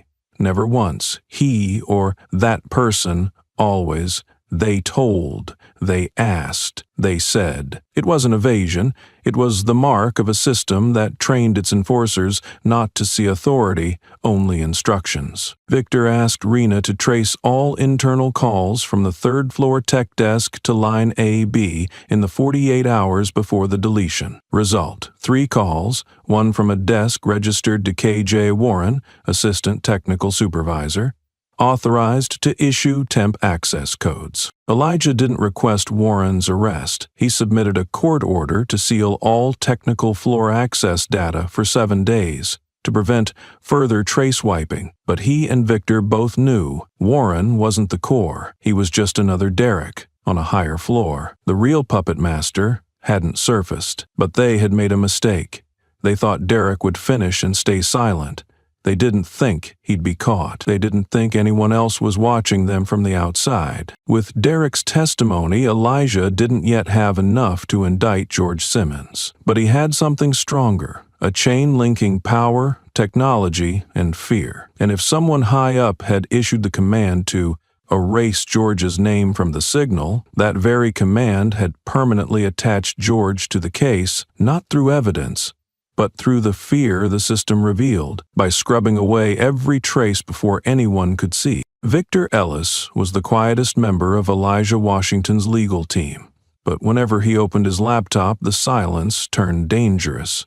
A former military financial analyst, Victor didn't just trace money, he understood the intentions behind every transaction. And when Marcus asked him to look into the financial connections surrounding Greenleaf Market, Victor knew this wasn't a typical accounting puzzle. He began with the annual profit report of Green Pharma Holdings, the parent company of the Greenleaf supermarket chain. Everything initially appeared clean: steady revenue growth, consistent distribution costs, taxes paid on time. But Victor noticed a $2,800,000 0 cents line item marked Community Development Contribution, transferred to a nonprofit called Oak Ridge Civic Trust. Innocuous, almost dull. From there, he traced 3 other subsidiaries, all registered in Delaware, a state known for shielding shareholder identities. What made Victor stop scrolling was a name repeatedly appearing in political funding disclosures: Richard Alcott, state senator for Tennessee and senior member of the Committee on Law and Order. Alcott wasn't unfamiliar to the public. He had led opposition against Senate Bill 194, which aimed to increase police accountability and establish a reporting framework for unlawful arrests. In his floor speech before the State House, he declared, "We don't need laws that weaken those who protect us. We need to shield them from political pressure." Victor ran a cross-check against Election Commission records. Over the past 2 years, Alcott's campaign had received more than $450,000, 0 cents, from entities tied to Green Pharma Holdings, labeled as educational sponsorships, and community speaking fees. No one noticed because the donations were fragmented, funneled through obscure funds and linked organizations. He widened the scope. Victor discovered that Alcott had co-founded an investment fund named High Bridge Strategies, based in Florida, and Highbridge was the second largest shareholder in Green Pharma Holdings. The pieces clicked into place. A company owns the supermarket where Maya was arrested, transfers money to a community group. That group funds a senator's campaign. The senator blocks reform. targeting law enforcement oversight. This wasn't just campaign finance. It was strategic political shielding, masked under the veneer of civic responsibility. Victor took a long breath. He wasn't someone easily shaken, but his palms were sweating. He picked up the phone and called Marcus. "I don't think we're just dealing with a wrongful arrest. I think we're looking at an entire power network operating from the top down." Marcus sat silently in the basement briefing room at Fort Heron as Victor presented his findings. On the large screen was a web of financial links connecting Green Pharma Holdings, the Delaware Shell Companies, Oak Ridge Civic Trust, and one central node, Senator Richard Alcott. Marcus didn't flinch, but what kept him quiet for almost 3 minutes was the final line of the slideshow. Alcott currently owns 17% of Green Pharma Holdings via hybrid strategies, undisclosed in his public ethics filings. Marcus leaned back, fingers interlaced. "He's also the one who's blocked every law involving police oversight in the past 4 years, he said. Victor nodded, then opened another file, footage from last year's state legislative hearing, where Alcott denounced reform efforts as a modern witch hunt designed to erode trust in law enforcement. The deeper they dug, the more Elijah's team saw Alcott's fingerprints in every corner of the system working to crush Maya. The man who fought to protect police immunity owned shares in the company that ran the supermarket where she was detained. The man who stalled body cam data transparency laws was the same one whose political action funds were fattened by Green Pharma contributions. Indirectly, Alcott profited not just from consumer sales, but from maintaining a system fueled by fear, bias, and secrecy. When Elijah was briefed, he merely exhaled and tapped his fingers on the table. "If we release this too early, they'll spin the media. We need indisputable proof and someone who can make Congress listen." Marcus looked down at his wedding ring, then raised his head, his eyes steely. "I'll handle that part." Outside, it had begun to rain, but inside that room, the tension rose by the minute. This was no longer just a wrongful arrest. It had become a collision between a trampled family and an entrenched machine shielded by political power. The next day, Marcus submitted a classified report to the Department of Justice, accompanied by a letter requesting an investigation into the financial ties between Alcott's investments and his legislative interventions in policing and real estate policy. The letter cited violations of the State Public Officials Ethics Act and called for an independent federal inquiry. The move was quiet, but in political circles, it landed like a grenade in a sealed room. 4 days later, Alcott's office denied all allegations, calling them a conspiracy theory promoted by an extremist group. But cracks had begun to show inside the state legislature. In a closed-door meeting, a junior lawmaker questioned the undisclosed financial flows within Alcott's fund. A senior committee member called for a review of Oak Ridge Civic Trust's operating charter. Meanwhile, social media erupted after a leaked document appeared anonymously on a military veterans forum, one where Marcus once served. When Maya heard the news, she asked just one question: will he have to testify? Marcus answered calmly, soon, but this time, not as a senator, this time as a man who has to answer. The U.S. Department of Justice hearing room was located deep within the East Complex in Washington, D.C. Soundproof walls, a 12-seat conference table, and side benches booked out 3 days in advance. No media, no TV cameras, only internal transcripts and encrypted audio recordings. On the wall hung the Silver Eagle of federal justice. Beneath each committee member's chair lay a file over 400 pages thick, titled Special Report on the Incident of Emily Thompson and the Systemic Intersections Between Law Enforcement, Healthcare, Civil Population. Elijah Washington entered first, dark coat on, holding a single USB. No paper documents, no slides. Behind him walked Emily, posture straight, minimal makeup, gaze forward. Then Victor Thompson, not in uniform but wearing a silver federal civil military liaison badge on his chest pocket. To the left was Rena Mehta, data specialist. To the right, 2 young physicians, living witnesses of silent bias in the medical system. The last person to enter was unnamed in the official list, a former administrative assistant from Oak Ridge Futures, the anonymous witness who had agreed to testify after 6 weeks in protective custody. Elijah did not open with the arrest. He didn't replay the clip or show the image of the handcuffs. He began with a diagram, a simple grayscale printout, 13 arrows connecting entities, from the Oak Ridge Futures Fund to the police union to Green Pharma supermarkets, the Prime Force Security Unit, and the Rapid Response Protocol once proposed by Simmons 4 years ago. In the first 20 minutes, no one spoke. All eyes followed the spiral logic of the diagram, where each link, legal on its own when assembled, formed a mechanism of exclusion fully legalized by design. One committee member in a gray suit interrupted. "Mr. Washington, your presentation appears to go beyond a case of mistaken arrest." Elijah paused for 2 seconds, then responded, without notes, without raising his voice, "Yes, because this is not an isolated case. This is the architecture of institutional bias." The words fell like a stone in a still lake.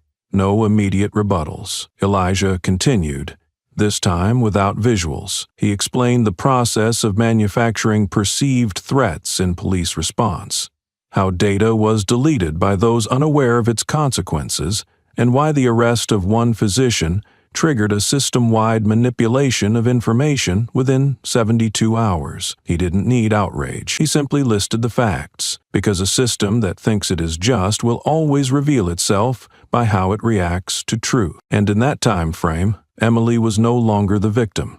She became living documentation of an event every person in power had chosen to ignore until her single question on video echoed across the nation. "What am I being charged with?" Emily didn't begin her statement by describing the handcuffs. She simply stated, clearly, calmly, that she had gone to the supermarket to buy medicine for her housekeeper's daughter. She wore her white coat because she had just finished a shift. She carried no wallet, only her staff ID and the prescription. When police arrived, she was not read her rights, not asked her name, not allowed to make a call. When asked how she felt in that moment, she answered, "I didn't feel pain. I felt erased from the right to be human, just for standing in the wrong place with the wrong skin." No one on the committee interrupted, no tapping pens, but writing stopped, notes ceased. They were listening. Victor stood after his wife, no uniform, no medals, but his presence and posture made the entire room sit straighter. He said, "I've led operations in the Middle East. I know what emergency response looks like. What I witnessed with Emily was not a reaction. It was a conditioned behavior, an exclusion protocol without justification." He paused, then added, "She wasn't arrested because of her actions. She was arrested because she didn't match the mold. Her appearance, her tone, her confidence, which the system decided she shouldn't have." Rena Mita spoke next. No emotion, just data. She listed timestamps, signal IDs, deletion commands, system log anomalies. She didn't name who was guilty. She merely pointed out 3 tiers of access were misused. A temporary credential was activated under a revoked identity. Every deletion left a trace, and no accidental deletion ever matched the critical timestamps of the investigation's key evidence. When the final witness took the stand, a former administrative assistant at Oak Ridge Futures, the room barely blinked. He brought a copy of an internal payment authorization, funds allocated for a public sentiment reframing campaign in the Nashville region, signed by the fund's deputy director, dated 3 days after Emily's arrest. The content was technically legal, but the language was damning, reshaped public perception of appropriate administrative response. When it came time for closing remarks, Elijah kept it brief. He stood, hands empty, and said, "I'm not asking this committee to declare anyone guilty. I'm not demanding anyone be fired. I'm asking you to examine how the system reacted not to the victim, but to the truth itself. Because only a system that knows it's wrong fears data, and only a deep-rooted bias trains someone to erase evidence and still believe it's just protocol." No one else spoke. Elijah gave a nod and stepped back. The hearing closed without a formal verdict, but everyone in the room understood, from this point forward, no one could call this a personal incident. It was a mechanism, a network, a social architecture that recognized skin color, even when the word race never appeared in a single document. No one expected her to show up. Karen Whitfield's name wasn't on the guest list. There was no invitation, no reserved seat. But in the middle of the Department of Justice's press conference in Nashville, where evidence of systemic discrimination was being unveiled, a white woman walked slowly in through the side door, heading straight toward the podium, her eyes swollen and her hands trembling. Reporters turned to each other. Some recognized her instantly. Her name had flooded social media 3 weeks ago. Karen Whitfield, the woman who called the police after seeing a black woman loitering at the pharmacy counter, the one who started it all with 4 simple words, "I think she stole." Elijah Washington was answering questions when he paused and glanced toward the organizers. One official made a move to intervene, but Marcus said quietly, "Let her speak." The room fell still, as if every sound made way for this moment. Karen stepped up to the microphone, taking a few seconds to find her voice. I didn't plan to say anything today," she began, hoarse and faltering. "I'm not here to defend myself. I'm here to face what I did." She took a deep breath. "I was the one who called the police that day. I was the one who said Maya Thompson was acting suspicious. But the truth is, I didn't see anything. She was just standing there, picking out cough syrup, silent, normal." A soft murmur spread through the room. Karen clasped her hands tightly. "I thought I was doing the right thing, that if something felt wrong, it had to be wrong. But now I know I was wrong. Not because I lacked information, but because too many biases had been planted in me for too long." She looked up, for the first time facing the cameras. "I'm not here asking for forgiveness. I'm here to say I destroyed part of someone's life just because I thought she didn't belong there." Her voice cracked. "I live in a community where a black woman buying medicine can be seen as a threat. I live in a system that taught me calling the police was the safe way to handle a vague fear inside me." A reporter raised his hand to ask a question, but Elijah gestured for silence. No one interrupted, not out of respect, but because no one knew what to say. Karen slowly turned toward Marcus and Maya, seated in the front row. She didn't step closer. She simply bowed her head. "I don't deserve to speak to either of you, but I won't hide in silence anymore." As she left the podium, the room remained frozen. No applause, no smiles. But in the back row, a middle-aged black woman gave a subtle nod, as if she'd just seen the first crack in a wall that had stood too long. Karen walked straight out, saying nothing more. The cameras kept clicking, but the story was no longer about Maya. It was about a rare reversal, late but not meaningless. That day, the media called Karen Whitfield a brave woman, but Maya didn't see bravery in her eyes. She saw burden, the weight of someone who had finally realized she wasn't just an individual who made a mistake, but the product of an entire broken structure. And most importantly, she had the courage to say it. The next day, Karen formally submitted a supplemental statement to the Justice Committee. In the 17-page affidavit, she detailed her decision-making process that fateful afternoon at Greenleaf Market. "I saw a black woman standing at the pharmacy. She wasn't doing anything wrong, but I felt uneasy. Why? Because ever since I was young, I was taught that if someone didn't look like they belong in the neighborhood, I should be cautious. No one said it outright, but the way my mother looked at people, the way my teachers told stories, the way the news described suspects, it all helped form an image in my head." Karen wrote that in that moment she didn't see Maya. She saw the projection society had painted onto Maya's skin. And because of that, she called the police without any concrete reason. "No one told me to do it. No one forced me. I was just a regular person, raised in a system that made me believe my fear was justified." Her affidavit was published on the Justice Department's website. Within 24 hours, it went viral. Millions of views, shares, and heated debates. Some condemned her for speaking up only now. Others showed sympathy. But what was undeniable was this. Her confession cracked the shield of, "I didn't mean to," that many hide behind when acting with bias. Marcus finished reading the statement in silence. He didn't say a word the rest of that afternoon. Only when Maya closed the laptop did he finally ask, "Do you believe her?" Maya shook her head. "It's not about believing, it's about her saying it.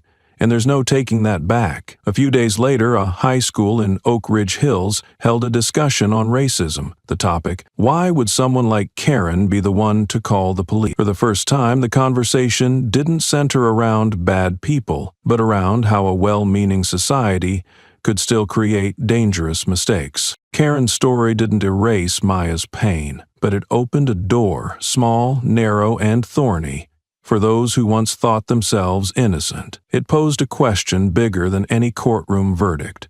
How many accusations have been born from nameless fears? How many other Mayas never got the chance to be vindicated? And it was Maya, the one humiliated, handcuffed, doubted, and pushed into the shadows, who became the first to respond with action. She didn't just forgive, she allowed the truth to come into the light, even if it came from the one who hurt her. No statue was built for Karen. No one called her a hero. But in that brief silence following her apology, a whole layer of masks slipped off, and there was no way to put them back on again. On Monday morning, while Nashville was still wrapped in the week's early fog, the city's police department held a short internal meeting. No press, no prior announcement. But just an hour later, an official statement appeared across all media platforms. Officer Leonard Simmons was placed on indefinite suspension pending a federal investigation related to the arrest of citizen Emily Thompson. There was no mention of misconduct, no assignment of responsibility. Just a neutral line, yet enough for departments across the system to understand the machine had begun to dismantle itself, one joint at a time. The police union, where George Simmons still held the nominal role of president, did not issue its usual defense. No press conference, no legal support mobilized. This silence, to insiders, was the first crack in the defensive wall. No one wanted to be the next to get pulled into an expanding probe. That same day, Hansen, the officer who had accompanied Simmons during Emily's arrest, voluntarily contacted the federal investigator's office. In the recording of the first meeting, Hansen didn't request immunity, didn't promise silence. He said only one sentence: "I'll give what I have if it means I don't end up being the scapegoat for a system I was never allowed to question." Hansen's testimony, initially perceived as a defensive move, quickly became the first key to unlocking the perceptual disruption training his entire unit had been instructed in over the past 2 years. According to Hansen, since the implementation of the RPP, Rapid Preemptive Protocol, each officer was allowed to assess situations based on intuition, without requiring specific unlawful behavior. They were taught how to write reports using legally coded language with terms like dominant posture, aggressive tone, potentially non-compliant demeanor. No one explicitly instructed them to target a specific group, but in dozens of simulation videos, 100% of individuals labeled as perceptual threats were people of color or immigrants. Hansen turned in the full training materials, internal radio recordings from the day of the incident,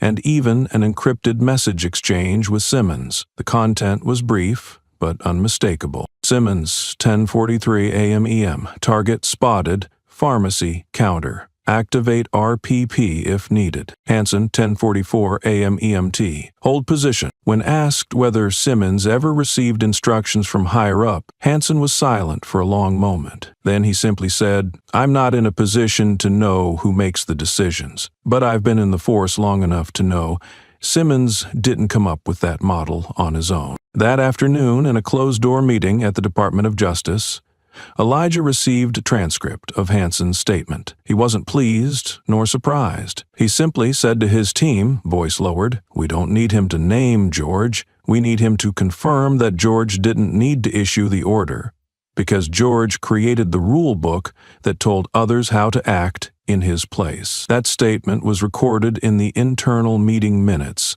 alongside a note establish systemic behavior through structured training. Hansen's cooperation forced the Internal Disciplinary Board to postpone its personnel hearing schedule by 2 weeks. A new list was drawn up, 17 officers who had applied RPP without specific evidence. Each of them shared one subtle but inescapable detail. They had all been trained at a center sponsored by the police union and financially backed by Oak Ridge Futures. Simmons was no longer an officer, Hansen was no longer a teammate, and the system was no longer a solid front. Each link, once thought unbreakable, began to crack, not from betrayal, but because no one could bear the silence any longer. On the 6th day after Elijah's hearing at the Department of Justice, formal criminal charges were filed. George Simmons, president of the Nashville Police Union, former commander of the Rapid Response Force, was indicted on 3 federal counts: abuse of union influence to interfere with force coordination, intentional obstruction of investigative data, and concealment of unreported funding tied to public safety grants. The charges did not mention racism. They didn't need to, because Simmons's wrongdoing wasn't in his words, it was in the system he built, enabling others to do the work for him, by the book, on the record, and at the right time. The indictment against George was the first strike at the top, but not the last. Immediately afterward, an independent internal task force, appointed directly by the DOJ, was deployed to Oak Ridge Hills to review all civilian arrests over the past 5 years. Within just 3 days, they identified 12 arrests that never resulted in prosecution, but shared a common thread. The individuals were all people of color, had no recorded criminal actions, and were cited for threatening attitude or suspicious behavior based on officer perception. Of those 12 cases, 9 used the same form, Form 27 RPP, a special document approved by the police union as part of the Proactive Community Safety Program. One investigator wrote in the preliminary report, "We found no valid arrest warrants, but we found a language pattern, one trained to suppress resistance before the victim could even grasp what was happening." Notably, 6 of the reviewed cases had the same approving officer for rapid response deployment, Lieutenant Leonard Simmons. On the financial audit trail, the team traced funds from Oak Ridge Futures to RPP training programs. They uncovered a covertly funded initiative named Initiative 87, described as enhancing proactive assessment capabilities in regions with residential volatility. In the funding clause, a faint, intentionally faded line read, "Prioritize cases likely to pressure community image, inconsistent with traditional model." No mention of race, no mention of ethnicity, but it was clear as day. This was emotional profiling under the guise of security. By the weekend, an internal report was leaked to the media, concluding, "We cannot determine who issued individual orders, but we have identified a structure where orders no longer need to be spoken, because behavior had already been pre-trained, legitimized through language, and enforced by collective silence." The media called it an institutional unthreading. No puppeteer was needed, but once one part was pulled out, the layers began to peel back on their own. Those thought to be outside the chain of command, from grant accountants to PR specialists, were now named for approving financial reports, drafting training guides, or deliberately obscuring funding sources. Each person did only a small task, but when the system is built so every small task aligns toward a single goal, the nature of the wrongdoing surpasses individual intent. Elijah did not celebrate, but in a closed meeting with Victor and Rena, he wrote one sentence on the board. "No wrongdoing disappears on its own. It only waits until someone can no longer bear the silence." For the first time in decades, the Department of Justice was forced to revive a term long thought obsolete: investigation of institutional-level discriminatory models. No more randomness. No more isolated cases. From Emily, they had mapped the whole structure, and now every link, no matter how small, had to choose: stay silent and bear the guilt, or step out and name the system. 38 days after the arrest of Maya Thompson, the U.S. Department of Justice officially released its findings. The front page of the press release bore the federal seal and the title, Special Investigative Report, Nashville, Tennessee. Within an hour, every major news outlet had published it. Nashville, and specifically the Oak Ridge Hills District, had shown systemic racial bias in law enforcement practices. The report was 182 pages long, detailed and razor-sharp. It wasn't just an assessment, it was evidence. Internal email excerpts, racial profiling data, and recordings from meetings between high-ranking officers revealed how discriminatory language had seeped into the very structure of decision-making. Over the past 3 years, more than 83% of intuition-based arrests had targeted non-white residents, despite them comprising less than 20% of the local population. At a brief press conference in Washington, D.C., the Attorney General stated, "This isn't the fault of a few individuals.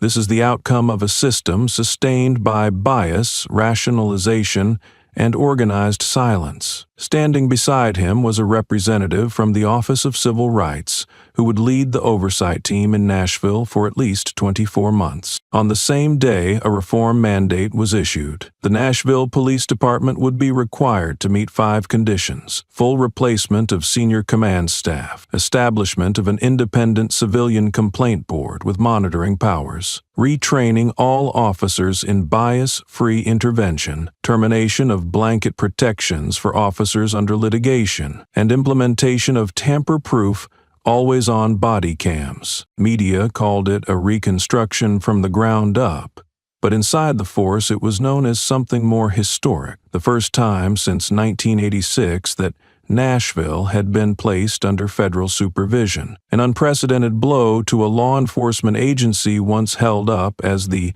Southern Standard. The police chief held an emergency press conference later that day. He announced his resignation and apologized for failing to protect the honor of the force and the trust of the community. 3 senior officers were suspended pending internal review. The entire Internal Affairs Division was replaced with a temporary unit appointed by local court order. Social media erupted. The hashtag #ReformNashville hit the national top 3 in under 2 hours. In the medical community, dozens of black doctors spoke out, calling it the first step in a long treatment process. At universities, forums sprang up around one core question: can systemic justice truly exist? In a small cafe on the city's east side, Marcus sat quietly before his laptop. The DOJ report filled the screen.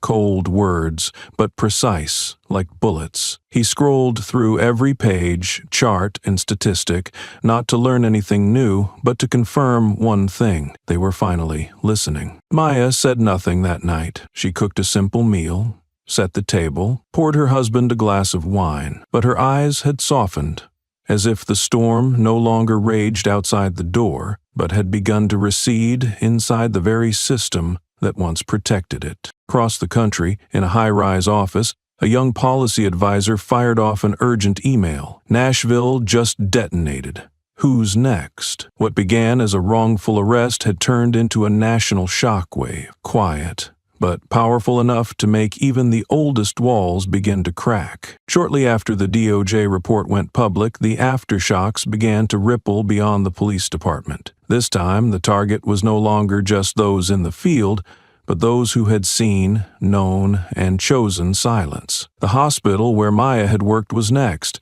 An independent journalist released a series of leaked internal emails between executive leadership, one of which referred to Maya as a reputational risk. Shortly after the arrest went viral. In one email, the HR director wrote, "We need to consider a plan to remove Maya from the medical advisory board to prevent the media from weaponizing her image against the institution." This wasn't a question of competence anymore. It was a calculated maneuver to avoid a necessary conversation about racism in healthcare. When the emails leaked, the board convened in crisis. The HR director resigned. 2 board members were suspended pending audit. The Tennessee Department of Health launched an investigation and demanded full disclosure of the hospital's last 12 months of personnel actions. At the same time, an independent financial report compiled by Victor Elsa's team was published. It revealed that 3 Oak Ridge Hills charities had direct financial ties to the local police union, once chaired by George Simmons. Charity in itself was not wrong, but the expenditures included community response workshops, media strategy consulting, and notably, emergency legal defense funds for officers facing unfounded public accusations, a cover operation to shield law enforcement from calls for accountability. The pressure escalated to higher levels. After 2 weeks of mounting backlash, Senator Richard Alcott, once seen as the political shield for Tennessee's conservative bloc, formally announced his resignation. There were no criminal charges, at least not yet, but the State Ethics Commission's investigation was expanding rapidly. In his farewell speech, Alcott tried to stay composed, not because of pressure, but to avoid being used as a pawn to divide us. But everyone knew this wasn't honor, it was the end of the road. On a national talk show that evening, social theorist Shireen Powell put it bluntly: what we're witnessing isn't just a moral reckoning, it's the unraveling of structures that once insulated injustice. The system isn't collapsing from one flaw, it's collapsing from generations of silence. Maya made no statements, no articles, no interviews, no social media posts, but everyone saw, by the way she still showed up for work, still treated patients, still attended board meetings, still stood tall walking into the OR, that her presence alone had become a statement.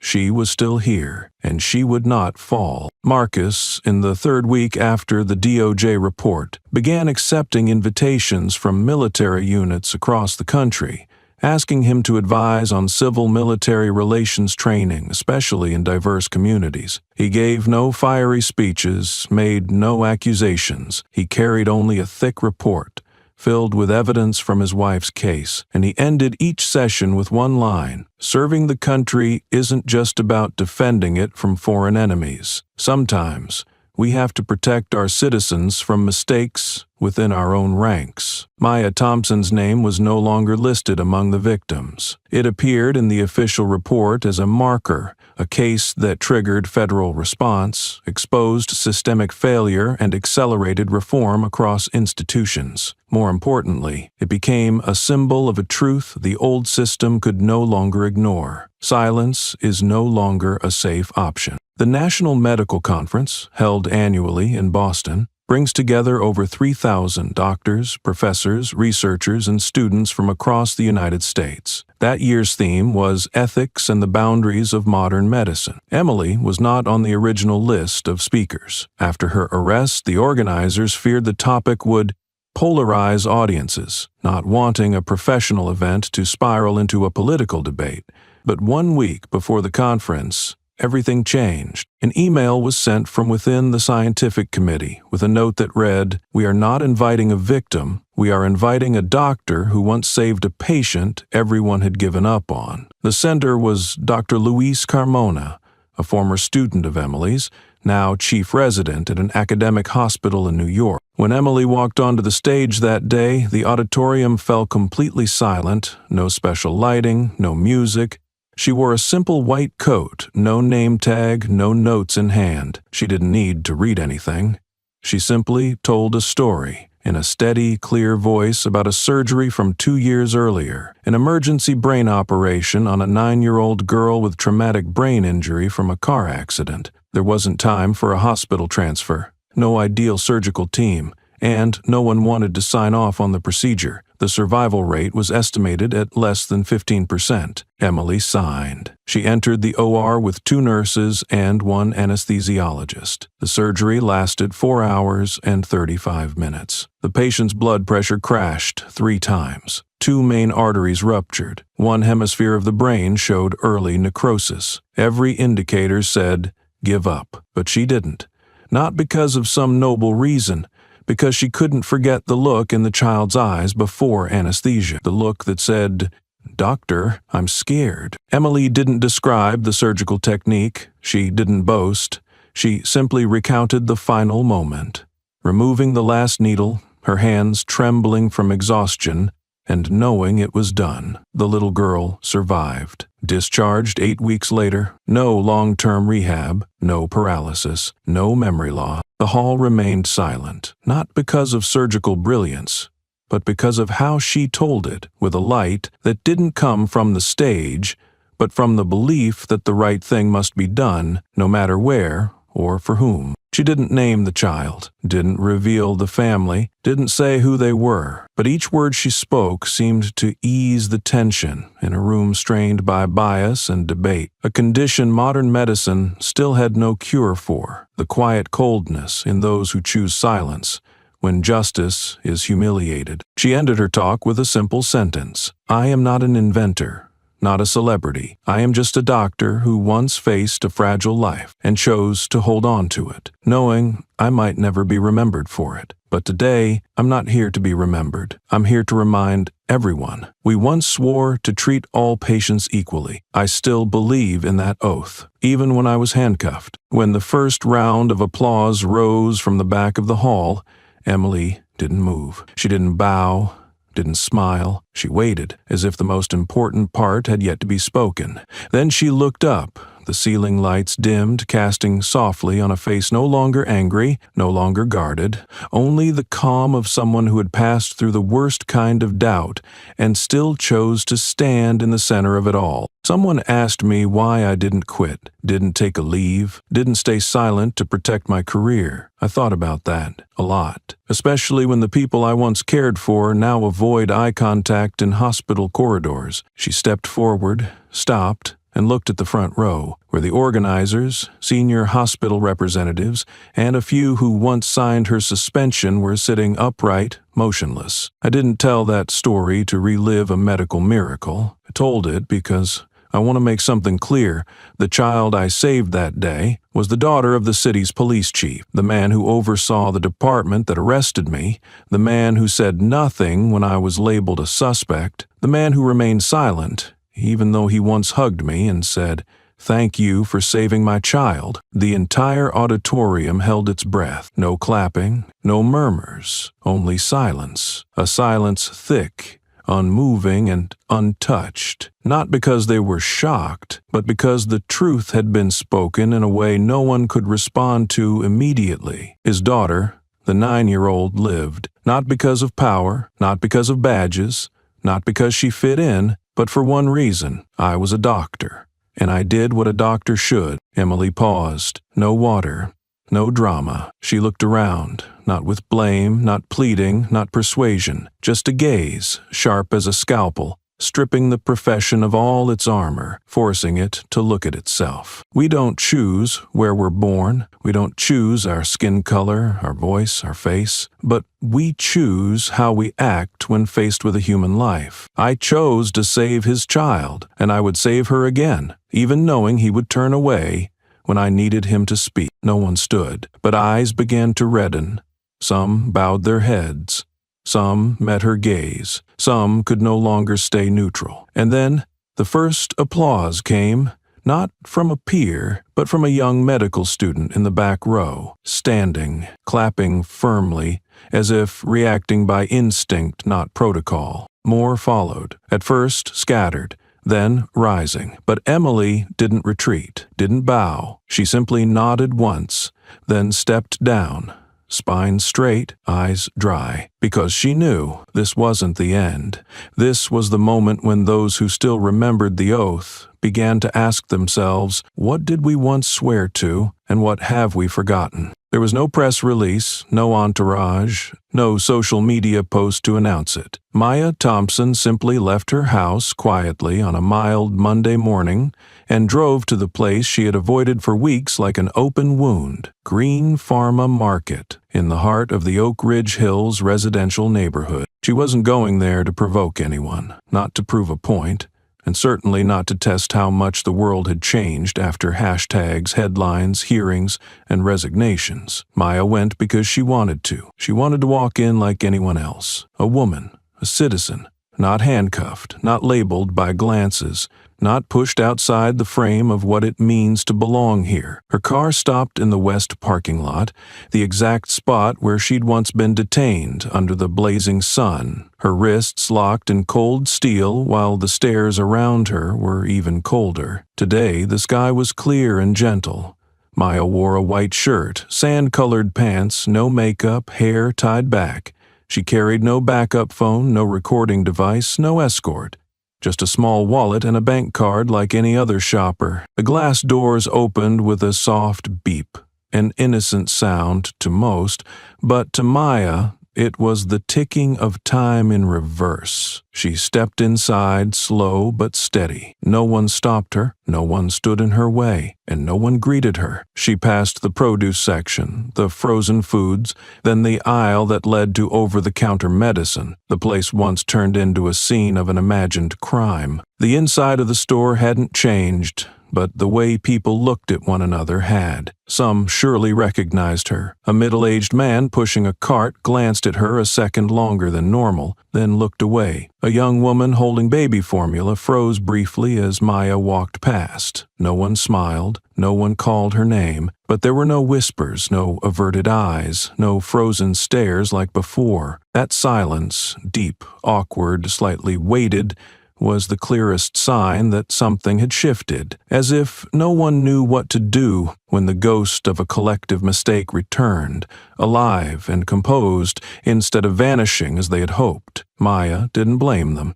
She understood. Forgiveness didn't need to come with hugs or apologies. Sometimes it was just the right to walk through unimpeded. When she reached the same aisle, Maya stopped. She approached the exact shelf where she had once picked up a box of cough medicine and was accused of theft. Now the shelf was neatly stocked, a small camera mounted above. She picked up a similar box, turned it gently in her hands, not because she needed it, but because she wanted to touch the past and not let it hurt her anymore. A young employee walked by, nodding to her slightly. She returned a faint smile. Nothing more was needed. As Maya turned toward the checkout, a strange feeling rose in her chest. Not pride, not triumph, but release, quiet, precise, like someone returning to a place they were once cast out of, and standing tall, this time without needing to prove anything. And maybe that was the clearest victory of all. No applause, no cameras, no medals or headlines, just the ability to enter, choose, and leave like anyone else. That alone was enough to know Maya Thompson had reclaimed something the system once tried to take away, the right to exist, whole and unconditional. Maya was heading toward the checkout when a voice spoke from her right, not loud, not rushed, but clear enough to make her pause. You're Dr. Thompson, aren't you? Maya turned. An elderly woman stood by the bread shelf, silver hair tied neatly, shoulders slightly hunched with age, holding a small shopping basket. Her gaze wasn't confused. It held something long suppressed. She walked toward Maya, slowly, unafraid, though hesitation lingered in her steps. When she reached Maya, she stopped.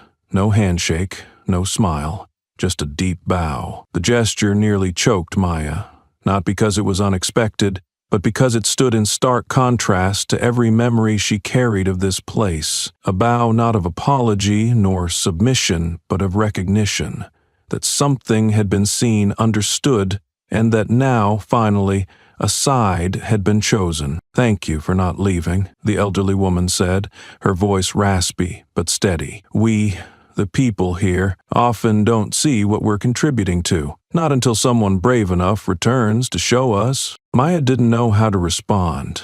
No textbook in medical school taught her what to say when someone thanked her for not abandoning a place that had once broken her. But she knew one thing. In that moment, the silence between them held more than any words could say. There were no claps, no intrusions, no cameras, no reporters, no signs saying 1 year since the incident, just a woman once wrongfully handcuffed and an elder who once watched in silence, standing together in a familiar store. And the air, It wasn't light, but it wasn't heavy either. It was like when a wound begins to scab, not healed but no longer bleeding, enough to feel whole. Maya gently squeezed the woman's hand. No need for more words. That gesture was acceptance.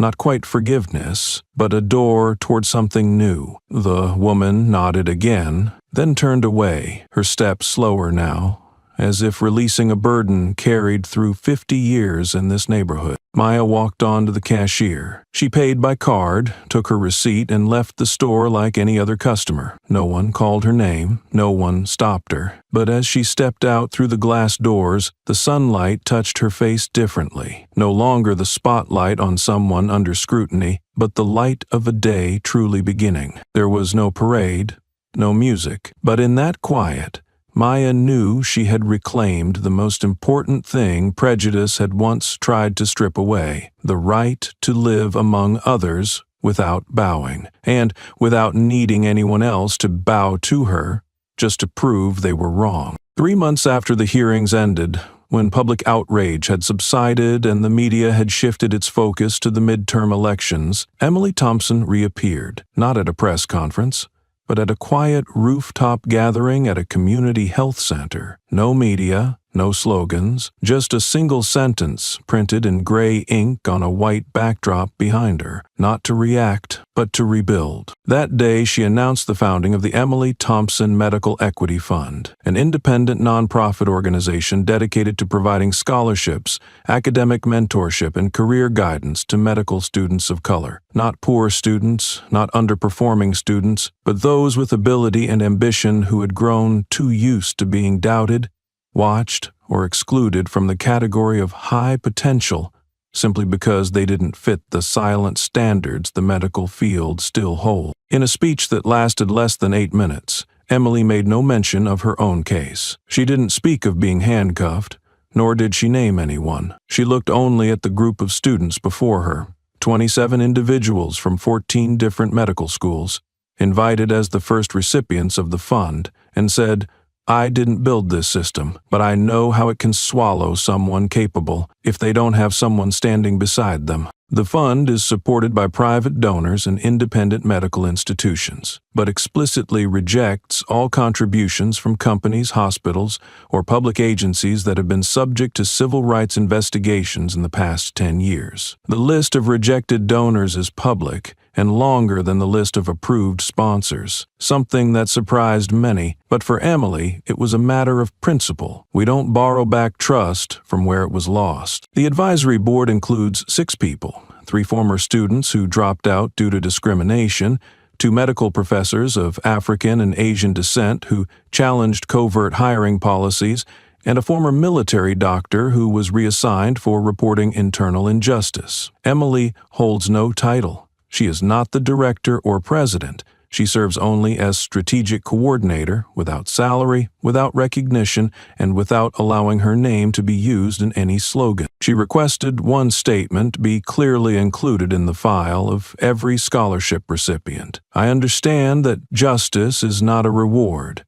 It is a responsibility. And when I hold a place within the system, I will use it so that no one has to stand alone, like the one who once helped me move forward." Each student signed this pledge, not with ink, but with a silent commitment that one day, when they become doctors, they will step forward, not look away. Emily didn't rebuild the system. She knew she couldn't, but she placed a barrier in front of the very door from which she had once been cast out, so that if someone else knocked, someone inside would open, not turn away. In December, as the last leaves fell onto the quiet rooftops of Oak Ridge Hills, the neighborhood once known as a model of security in Tennessee began a quiet restructuring. No more late-night car checkpoints, no more covert cameras on utility poles, and most notably, no more bold-printed signs reading, "Preserve Community Standards." The neighborhood council was re-elected, now led by Pastor Jenkins,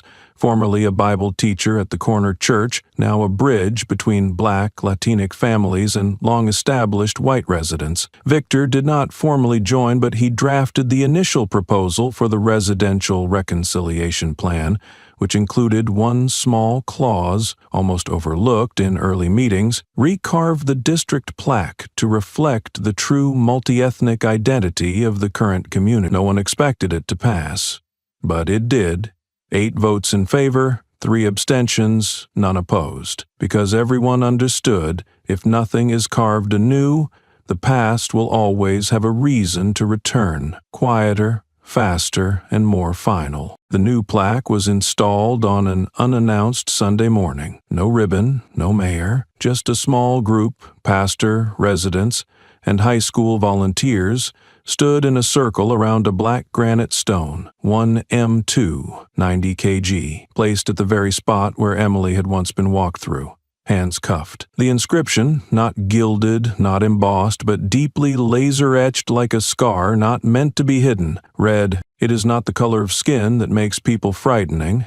It is silence that breeds cowardice." No selfies, no live streams. But everyone there understood. Some truths need no citation, because the community wrote them, by allowing wrong to happen too long, too easily, too often. Emily wasn't there that day. She didn't need to be. The engraving wasn't meant to honor her. It was a warning to the very place that had once stayed silent when she needed to be treated as human. Victor stood off to the side, arms crossed, silent. He looked for exactly 37 seconds, then turned away. Not because of the cold, but because 37 seconds was the length of the video of Emily being handcuffed, the one that started it all. Since that day, no one called Oak Ridge Hills the ideal neighborhood anymore. It became known as the place that once failed, and did not hide it. A group of students used the engraving as the subject of a social ethics debate. A white woman hung a photo of the plaque in her bakery window, and one family, once anonymous in court filings for fear of backlash, officially registered as donors to the Medical Equity Fund. There was no triumph, no miracle, only something deeply human. When the truth is spoken, it may hurt, but when etched in stone, it will outlast any denial.